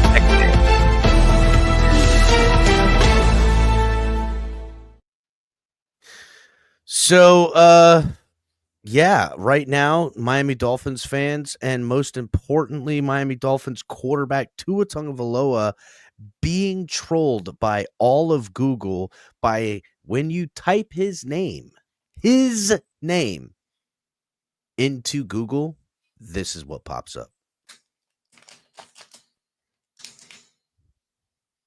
Disrespect. Shocking. The disrespect. Can't believe it. It's not like Wikipedia, right? Where people go in and change the Wikipedia and then Wikipedia comes and changes it back, right? Like that happens all the time. This is people searched this engine, that Google put this picture up there. Yeah, it is Reddit. The top on images. Let's just go ahead and see what images pulls more up. People are clicking on that Reddit article than anywhere else in the world. You pull up images. Here it is, right? Just images of QB1. Right, but the image is from Reddit, Cap, which means Reddit don't fucking rule the world, Color. No, but what it's saying is, what Google is telling you is more people are clicking on that link for Tua than any other fucking article in the world. That's why it's the top result. I don't know. Maybe, Color. You might be right on that. In other words, I don't... when people search for Tua and it comes up with a list of results, that image is the one that's getting the most clicks. I don't think so. I mean, maybe, but yes. Like, look, let's click on images. Boom. Look, it doesn't pop up there, Color.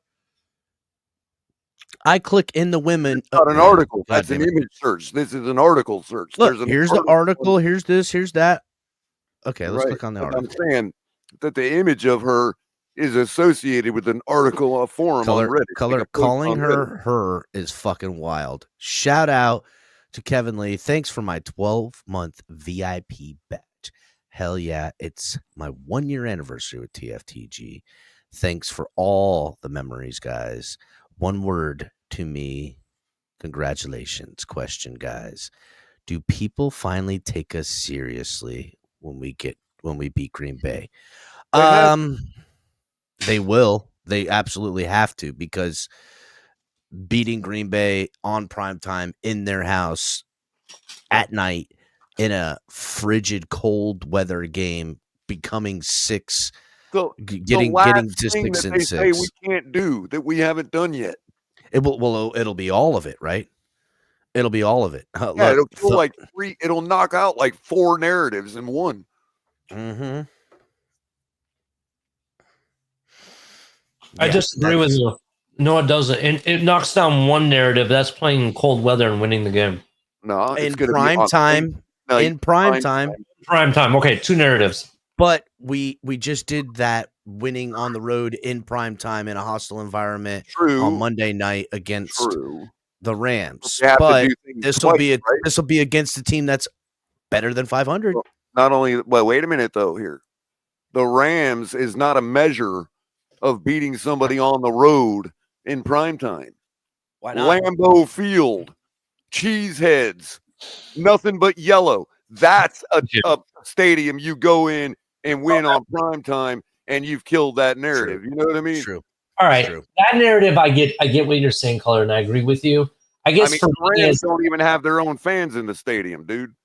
I got you. I understand what you're saying. I just don't think that the Green Bay Packers are back yet. Like we had the whole conversation about being back. Fair enough. That's why I don't really consider them to be one of those great teams. I think they're a good up and coming team. Right. I don't think they're above average. I would say they're a little bit above average, definitely. And the talking heads of the league think that they're elite. So we'll take it. We'll take somewhere in the middle, Ollie, and we'll take it as a good win against a good team. You know what I mean? But the real narrative for me will be finally, nailed to coffin will be once we beat the 49ers when they come to Hard Rock Stadium. That will be the even though Brock Purdy's out for the season and all that. And it's still the 49ers, bro. They find ways to win. That's just what they do. Another one that would be equally, probably a little better than the Packers, would be the Texans. Because that is a far more complete team. And look at Joe Mixon, dude, just absolutely running through everybody, man. Yeah, they do look good, to be honest. And yes, I did egregiously take the opportunity to mention Joe Mixon's name, just for the record.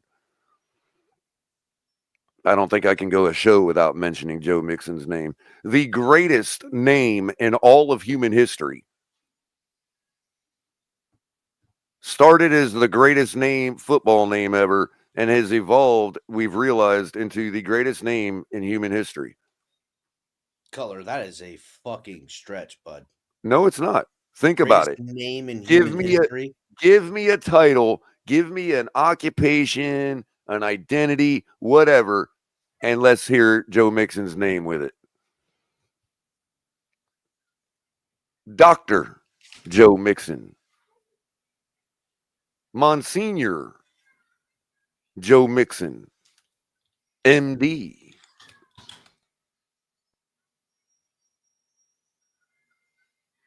I mean, the only thing he couldn't have the best name in is women's sports. Color, it's beach volleyball gold medalist, Joe Mixon.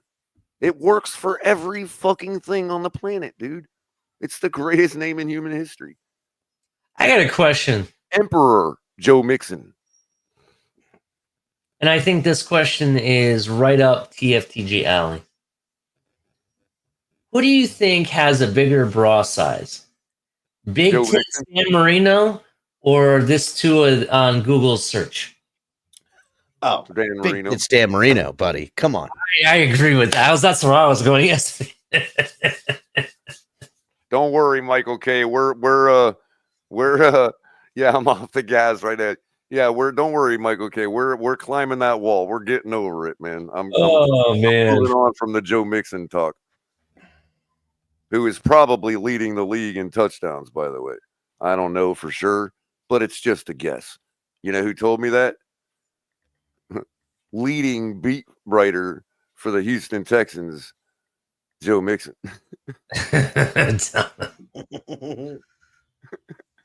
Oh man. Yeah, I'm off the gas, but I am on the biscotti. You drinking some biscotti? No, I'm smoking some biscotti.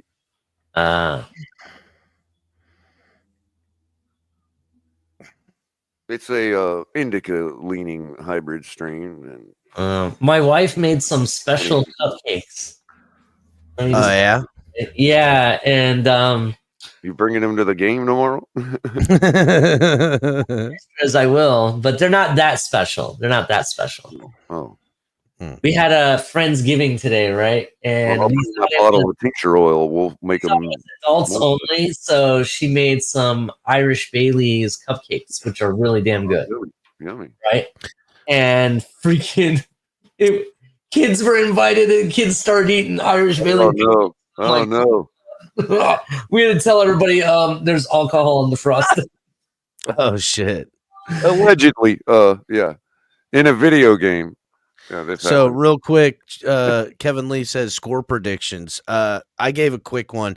The Patriots have no business scoring over like 22 points, while the Dolphins need to score minimum 31, 34 points, right? It's crazy. I haven't even thought one bit, because you know what? I kind of crapped out and didn't do really any shows this week, man. Sup, Lou?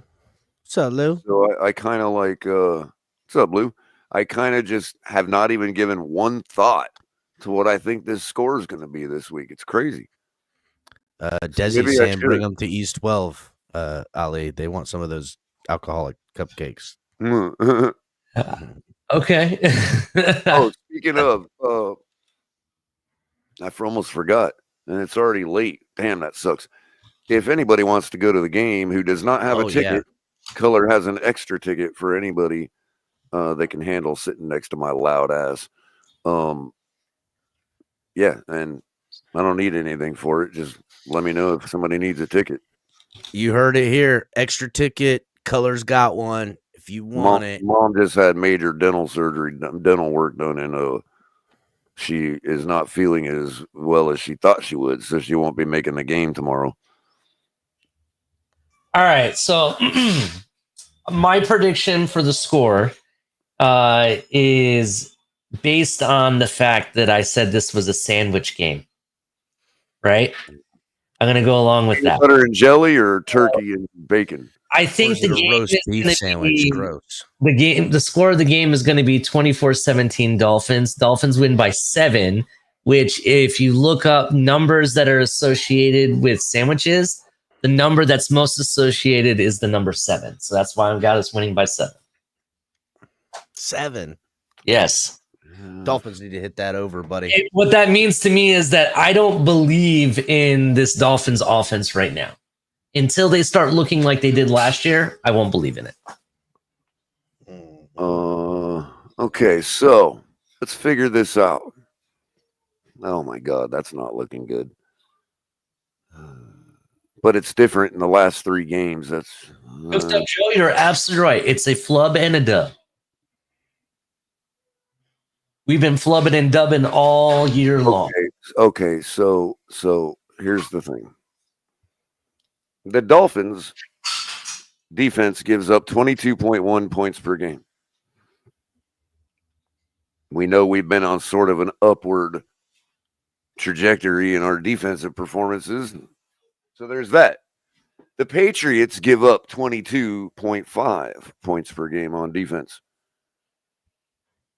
Now, we know that in the last 3 games, we've been able to score more than that many points.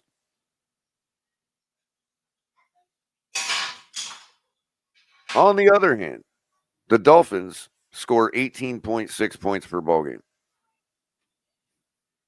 That's really low. But we also know that that is artificially deflated. And if we were to just count the games Tua played in, I'd be curious to know. I would expect that we're at about, I want to say, 24, 25 points per game, if I were to just throw out a guess. Right? So we should be able to score every bit of that, considering every bit of that Patriots 22.5 that they give up, which is rounded to 23. So I have the Dolphins scoring at least 20 points. If we overachieve like we should in the great football weather, you could say maybe another field goal, maybe another touchdown. Let's go 31 points because we put up 34 last week on the Raiders. Then on the Patriots side, they score 16 points per game. So we should be able to hold them to that. So I got Miami 31-17. See how easy I figure it out? That's what I do every week when I try to figure out scores. Sounds like a lot. We're 7-point favorites. I took us to cover 6.5. Color, they're saying to give you a free haircut at East 12. I don't have any hair. Well, I don't need a free haircut, but I have hair, but not much. Color needs to keep all the hair they got, Desi. Yeah. Thank you, though. Hit the like button, everybody. Oh, what's up, Desi? Yeah, it's Desi. Yeah, I saw him at the game last week. Yeah. Man, his brother, I believe. Could have been half brother, but I think it was brother. So, do you guys think that the Jets are actually going to trade Aaron Rodgers for a lifetime supply of mayonnaise? No Diddy. No Diddy. Pause. Maybe. Oh, I wonder anybody see the weird similarity between the quarterback's name and the coach's name? Why, what's the coach's name? Mayo. Mayo instead of Maye. So real quick, Isn't that if weird? anyone's planning on betting on the game, right? It's going to be a game time decision for Alec Ingold. I don't know if he's going to play, and I don't think he will. But if he does, put all the overs on Raheem Mostert with over on touchdowns, over on rushing yards, all that stuff. And real quick, if you want to do that, if you want to get into that kind of talk, I did watch Cynthia again this week. I love her. She's just a beautiful mind, man. You know what I mean? I love a woman with a great mind. Anyway, especially when they're talking about football and they use it to predict In a football matchups. Anyway, Hmm. so she has oops, that's not what I wanted. Okay, so she has her bland. She has a segment called Bland and Spicy, right? So she has 3 chalky picks, for player props that she calls bland. These are not sure bets, but you know what I mean. Chalky, like stuff that's likely to happen. And then she has 3 spicy picks, and she always tells you, make a mixture. Either do 2 blands and a spicy, or if you want more risk, do 2 spicies and a bland. You know what I mean? And so she has her bland picks are whatever this guy's first name is, Kijani, or his last name is Booty. Yes, you heard me correctly. And she has him with getting more than 32.5 receiving yards against the Dolphins tomorrow. Saquon Barkley for an anytime touchdown. And again, this is a bland one, so this means she believes her mathematical models show this happening more than 60% of the time, or whatever it is. And that's Tyreek Hill for an anytime touchdown tomorrow. So she thinks Hill's getting one. Her spicy picks, Cortland Sutton to have more than 4.5 receptions.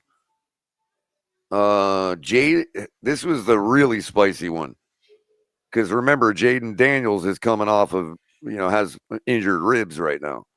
She says spicy Jaden Daniels over 39.5 rushing yards. I'm like, I left that one off. I didn't even mess with that one, man. I'm like, with a rib injury, no way is he going to run that much, man.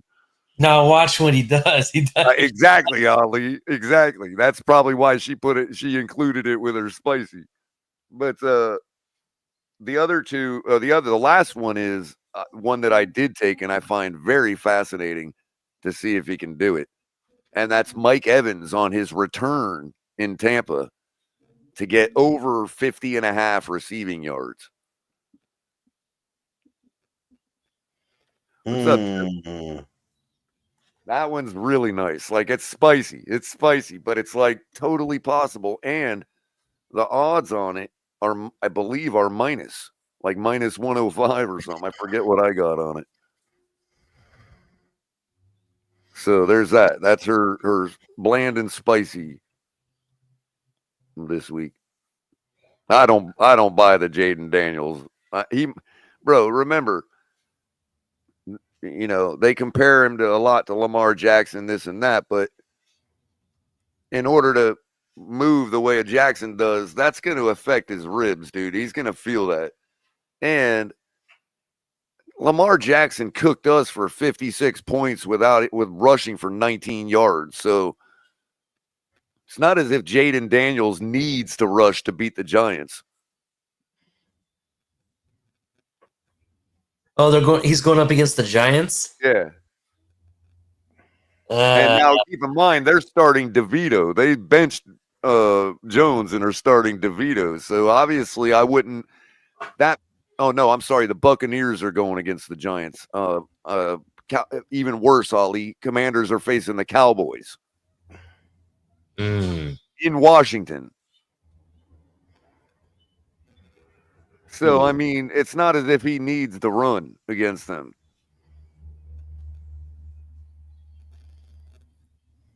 I was going to say, then again, they might make it easy for him too.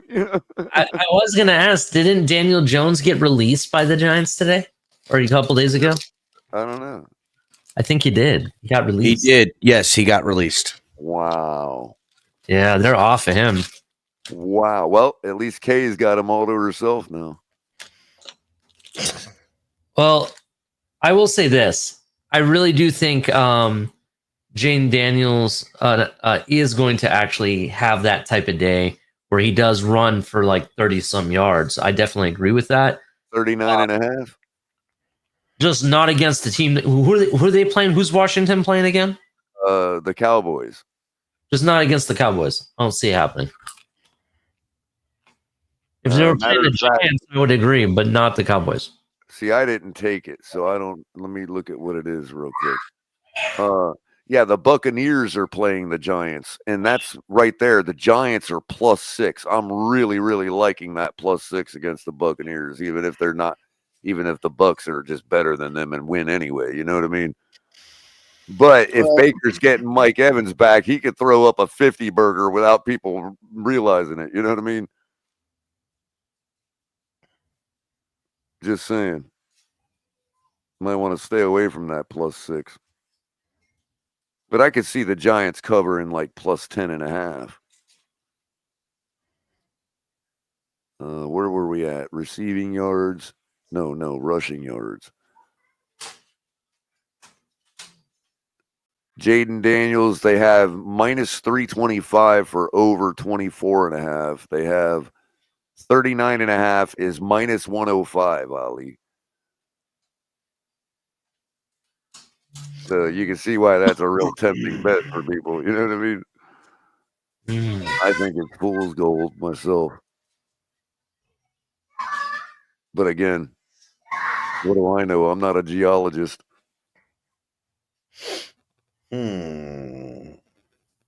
I'd probably walk right past a real gold vein thinking it's pyrite.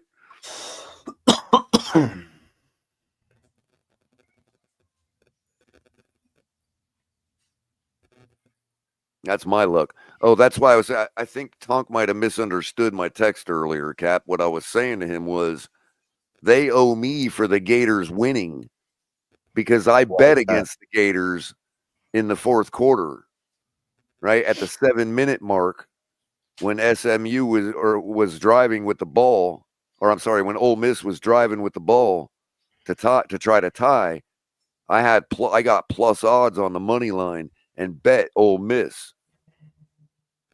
And I told the guys in the chat that my luck is so bad, like historically, as a person, that right, that they owe me because that's why the Gators ended up holding them off and winning and getting the upset because I bet on Ole Miss.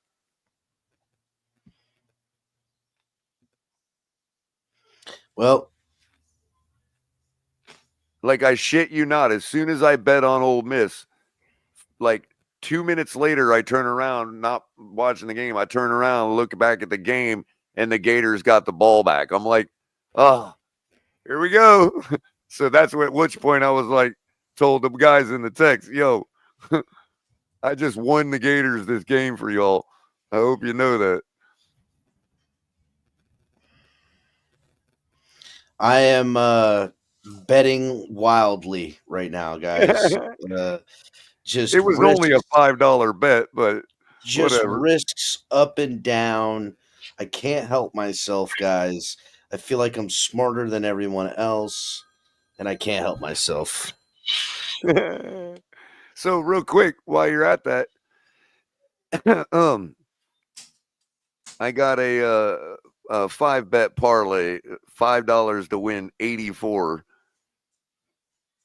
and it's a player prop parlay, and it includes some of the actually it includes all except for the Jaden Daniels pick from Cynthia Freeland, except I added one more that she didn't mention. She did when she went over her game evaluation for the Panthers and the Chiefs. She did mention it, but it wasn't like any kind of like, hey, put this on a player prop. You know, I just added it myself because the odds are really good. And so I got Dolphins versus Patriots. So I got 25 plus receiving yards. Keyshawn Booty. I didn't take the they didn't have the Case you're on booty. What? Yeah, they didn't have the 34.5 that she suggested. So I took 25. So I got Keyshawn Booty to receive more than 25 yards passing.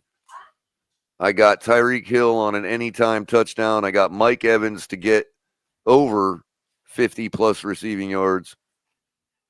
I got Saquon Barkley for an anytime touchdown, and I've got the best one, the one bringing it all up at plus 115. I've got Chuba Hubbard for the Panthers, anytime touchdown. That's my lock of the week, as a matter of fact, even if you want to bet on it single. Chuba Hubbard, anytime touchdown. I am allegedly, for entertainment purposes only, guaranteeing an anytime touchdown for Chuba Hubbard. Lock it in, because think about it. They're playing the Chiefs. The Chiefs are going to absolutely obliterate them or throttle them, whatever. No problem, Chiefs winning. But do you think the Chiefs are going to shut the Panthers out? And which player on that damn Panthers team is more likely to have a tutty at the end of the day when you're going and looking at the score line of all the games on ESPN at 10 o'clock at night? You're likely going to see a 1 next to Chuba Hubbard's name for a touchdown. So here's a wild one that I just put together, right? I mean, dude, it's a crazy parlay. It's an 8-bet parlay. Well, really quickly, Cap. It might take the Panthers it might take them 59 football minutes to drive down to score. But Chuba Hubbard's going to get a goddamn touchdown. Go ahead, man. So I got Bryce Young with over 0.5. I'm going to put you on mute, Ali. Over 0.5, to get a touchdown and go over on his yards, which is projected at 178.5. Right away, big risk. Then, and I kind of like this, right? Tommy DeVito to get at least one touchdown and to go over on his yards for 180.5. Or anytime. Passing touchdowns. I might even take him for an anytime. He seems like the type that would ball out, run one in 15. Yeah, I think he's going to. Then I have Cooper Rush over on passing touchdown. I have Caleb Williams over, Will Levis over, and Gardner Minshew over. Every one of these quarterbacks the over is just one touchdown. So really, I just need all these quarterbacks to hit one touchdown.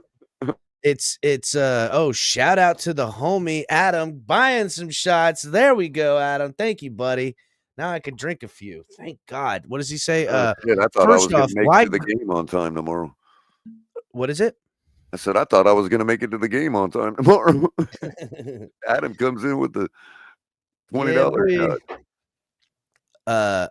He's asking, why is Google doing us so dirty? No, but locks this week are Giants, Bucks over 40.5 spread. Daniels over 200 passing. Who? Daniels? Who? Jaden Daniels. Jaden Daniels over 200 money line. Turned $10 into 69. Okay, all right, hold up. Let's see. Yeah, I'm liking that. I'm liking that over that too, on the 40.5 for the Bucks Giants. I do like that. Because Baker Mayfield with Mike Evans on the field could score that by himself. I want to look at this. I might lay this, Adam. Let me look at it. Good Lord. I just definitely liking that over. 40.5 for the Bucks. Yep. Let me look at this. Oh, yeah. I'm smashing that over. All right. And then we've got Eagles to cover the spread. 2.5. Okay. I like that too. And then what else he's got? Dolphins money line. Okay. And then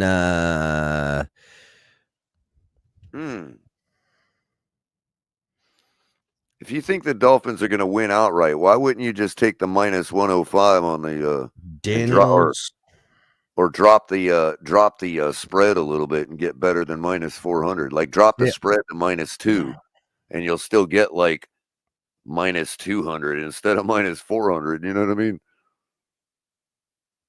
Because if they're going to win, they're going to probably win by at least 3. So if you think they're going to win enough to take the money line, make your odds better and buy points on that spread and make it like your odds would be like, let me see what they're getting. Go ahead, Cap. The odds I'm getting on that are plus 497. I got 400 on. I got 400 on Hard Rock's money line for the Dolphins. Well, it's the over on points Eagles plus the spread, Dolphins to win, and over 200 yards on Jaden Daniels. Right. That Dolphins to win is the money line. That's minus 400 by itself, right? Yeah. So the spread for the Dolphins is minus 7.5. Okay. If you buy points and drop that to minus 2, you can get minus 375. Oh, so you can kind of beat it some. Yeah, you can kind of shave that a little bit. If you think they're going to win outright, they're likely going to win by 3. And you could even go up a little. If you think they're going to win by 3, you could take minus 2.5 at minus 325 or minus 3 at minus 275. You know what I mean? Yeah, I kind of like that. Let me play around with it again. Unless you think that Tua is going to play the Patriots just as close as Tyler Huntley did. I would even take the 7. You know what I mean? Myself, but that is a little risky because it's a divisional game. I don't like 7-point spreads on a divisional game. I don't either. Like a 4-point spread. You know what I mean? So if you want to take minus 3 or minus 3.5, you can get minus 210 on minus 3.5. Instead of just taking the money line at minus 400. Oh, Adam Padilla got the money line at minus 375. That's why it probably wouldn't have mattered then, Adam. If you got it at minus 375, it would have been about equal anyway. But for anybody getting into it now, this late before the game starts, then yeah, I would say play with the spread and see what you can do there. Play with the spread. Pause. I guess I got to say pause for that. I don't know.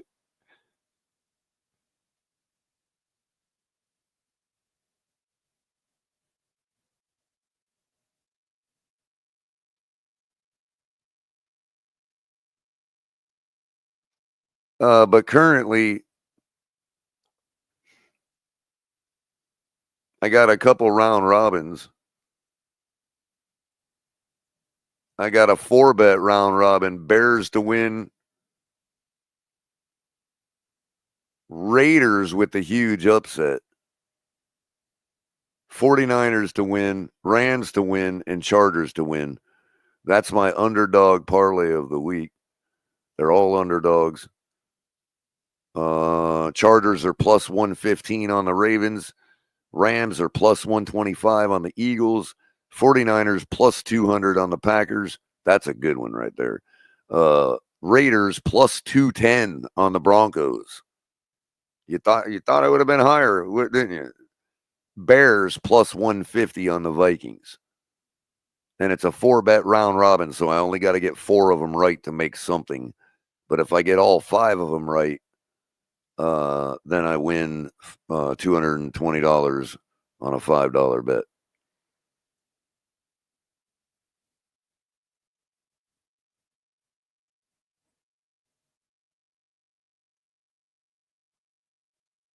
I also took the same list on a 3-bet round robin, so I only got to get 3 of them right to make something. And if they all hit, it would be 172. So I've got all of the underdogs covering the spread in all of these games. I've got the Giants covering the spread for the Bucks. I got the Bears covering the spread for the Vikings. I got the Cowboys covering the spread against the Commanders.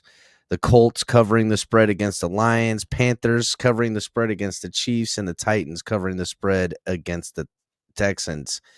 And I took them all and laid $5 on it because Titans are pretty good at covering.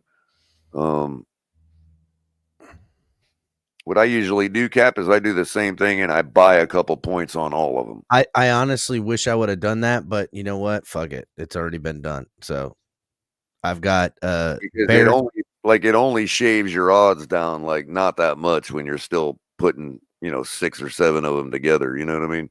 I also took an upset type of pick. I really think the Bears could beat the Vikings. I think the Giants could surprise the Bucks. Absolutely. I stayed away from that one, I think, but I would agree with you. I have the Dolphins covering the 7.5 point spread in this parlay. I think the Dolphins could run away with it. And then here's the surprise pick of the whole thing. I think the Colts could catch the Lions sleeping. And if that parlay hits, that's a nice one. I think the Colts could catch the Lions sleeping, dude. I mean, listen, Lions just been on too high a cloud on cloud 9. That's it. They just been too high on cloud 9. And this could be the week where the Lions drop one to a team that they should walk through, and they then. I only have them covering 5.5. So I get what you're saying, but I don't think they're gonna lose. I don't either. That's why it's a gamble, not a fucking bet, right? I don't bet. I gamble. I do have the Giants covering 7.5. So I fucking love this parlay I put together. It's plus 1,100 too, which is really good odds. Jonnu Smith over 3.5 receptions. Malik Washington over 6.5 receiving yards. Tua Tagovailoa over 2.5 rushing yards, and Zach Sealer over 2.5 tackles or assists.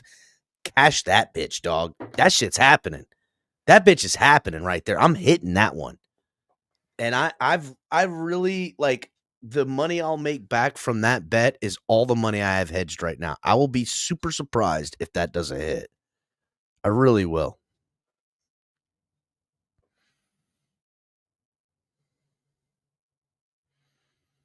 And then I always I don't know. One of these days I'm going to fucking smack it out of the park. You're right. Lions don't sleep. They're nocturnal animals. I got you. But just saying. Hit the like button, everybody.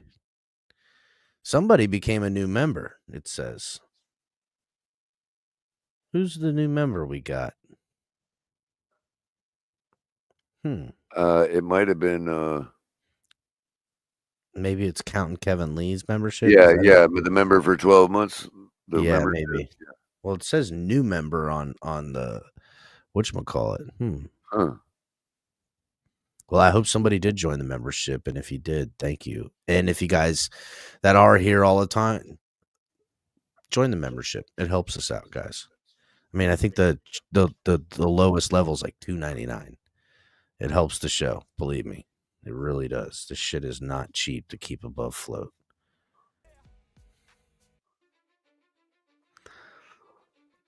Not even a little bit. Hit the like button, everybody.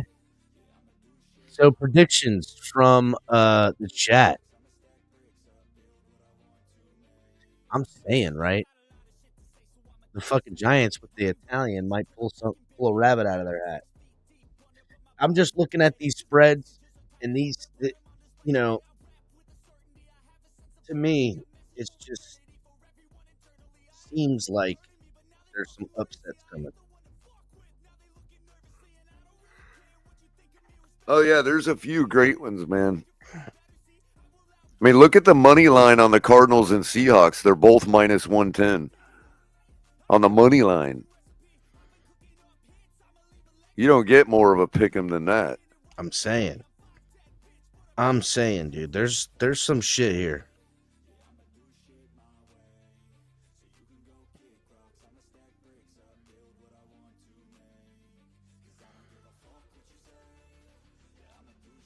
Damn, dude.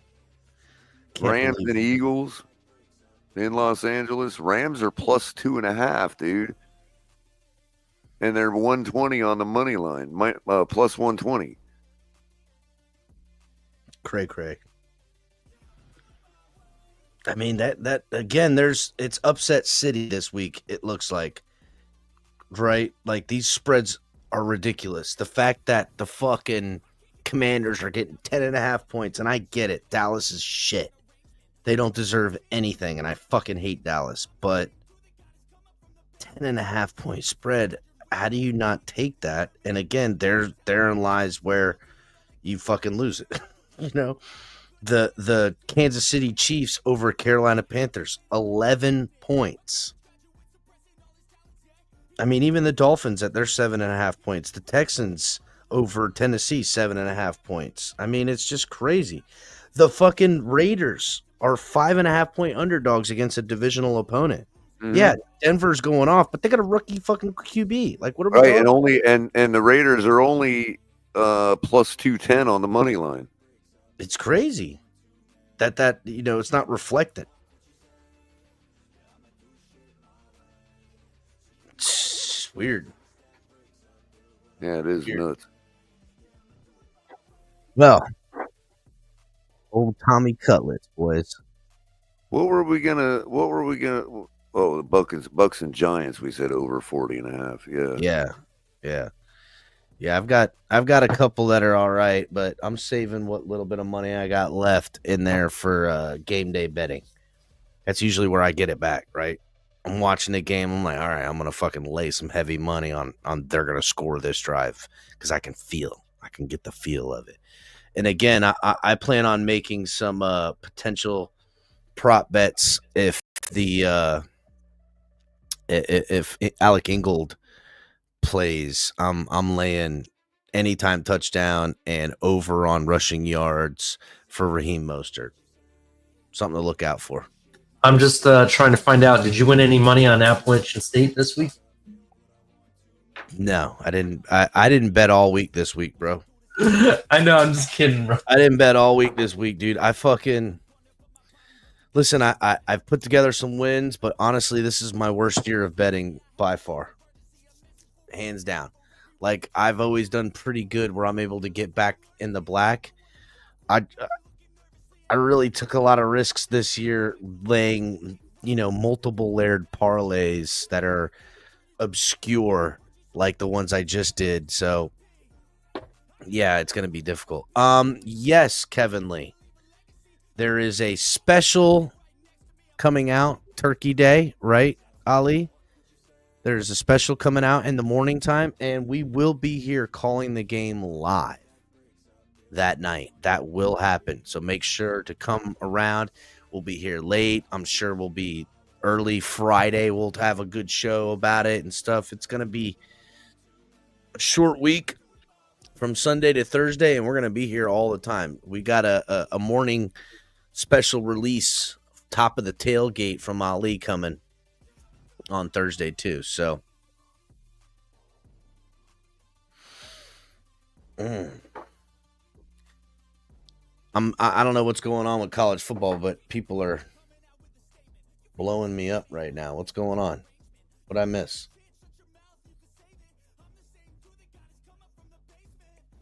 I have no idea. Oklahoma's beating Alabama, whipping their fucking ass, color 24-3 with only a minute and a half left. Alabama's gonna lose to Oklahoma. Holy shit. What does that do with them in the SEC? I heard through the grapevine they were saying that there's rumors not rumors, but somebody said like there's some like made up calls that are being made by the referees in the Oklahoma game. Yeah, like there's a video. Let me see if I can find it. I'll show you. We got to be careful on the videos of that, but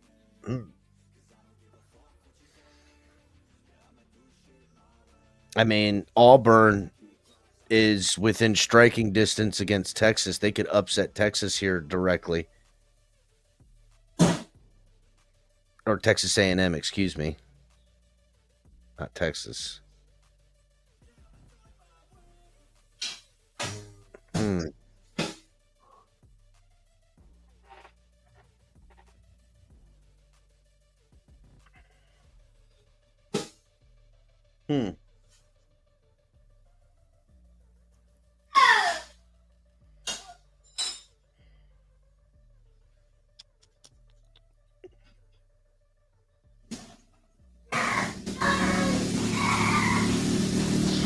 Damn, what's going on in there, Ali? It sounds like somebody started a fucking pressure washer or some shit. What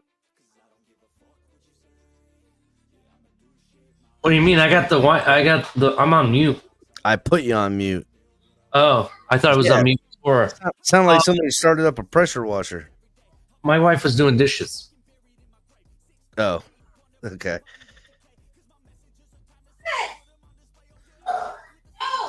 Hit the like button, everybody.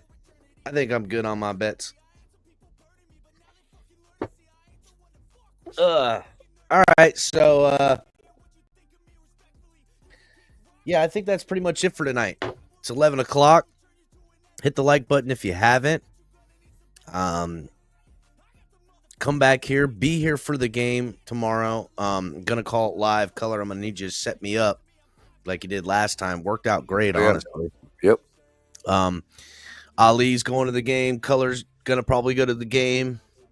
And if you guys want to go to the game, Color's got an extra ticket. If you solo dolo, you can hit up Color through X. Just tag him in something, DM him, whatever, and you can go to the game with Color commentary. How about that? What a fucking extravagant thing.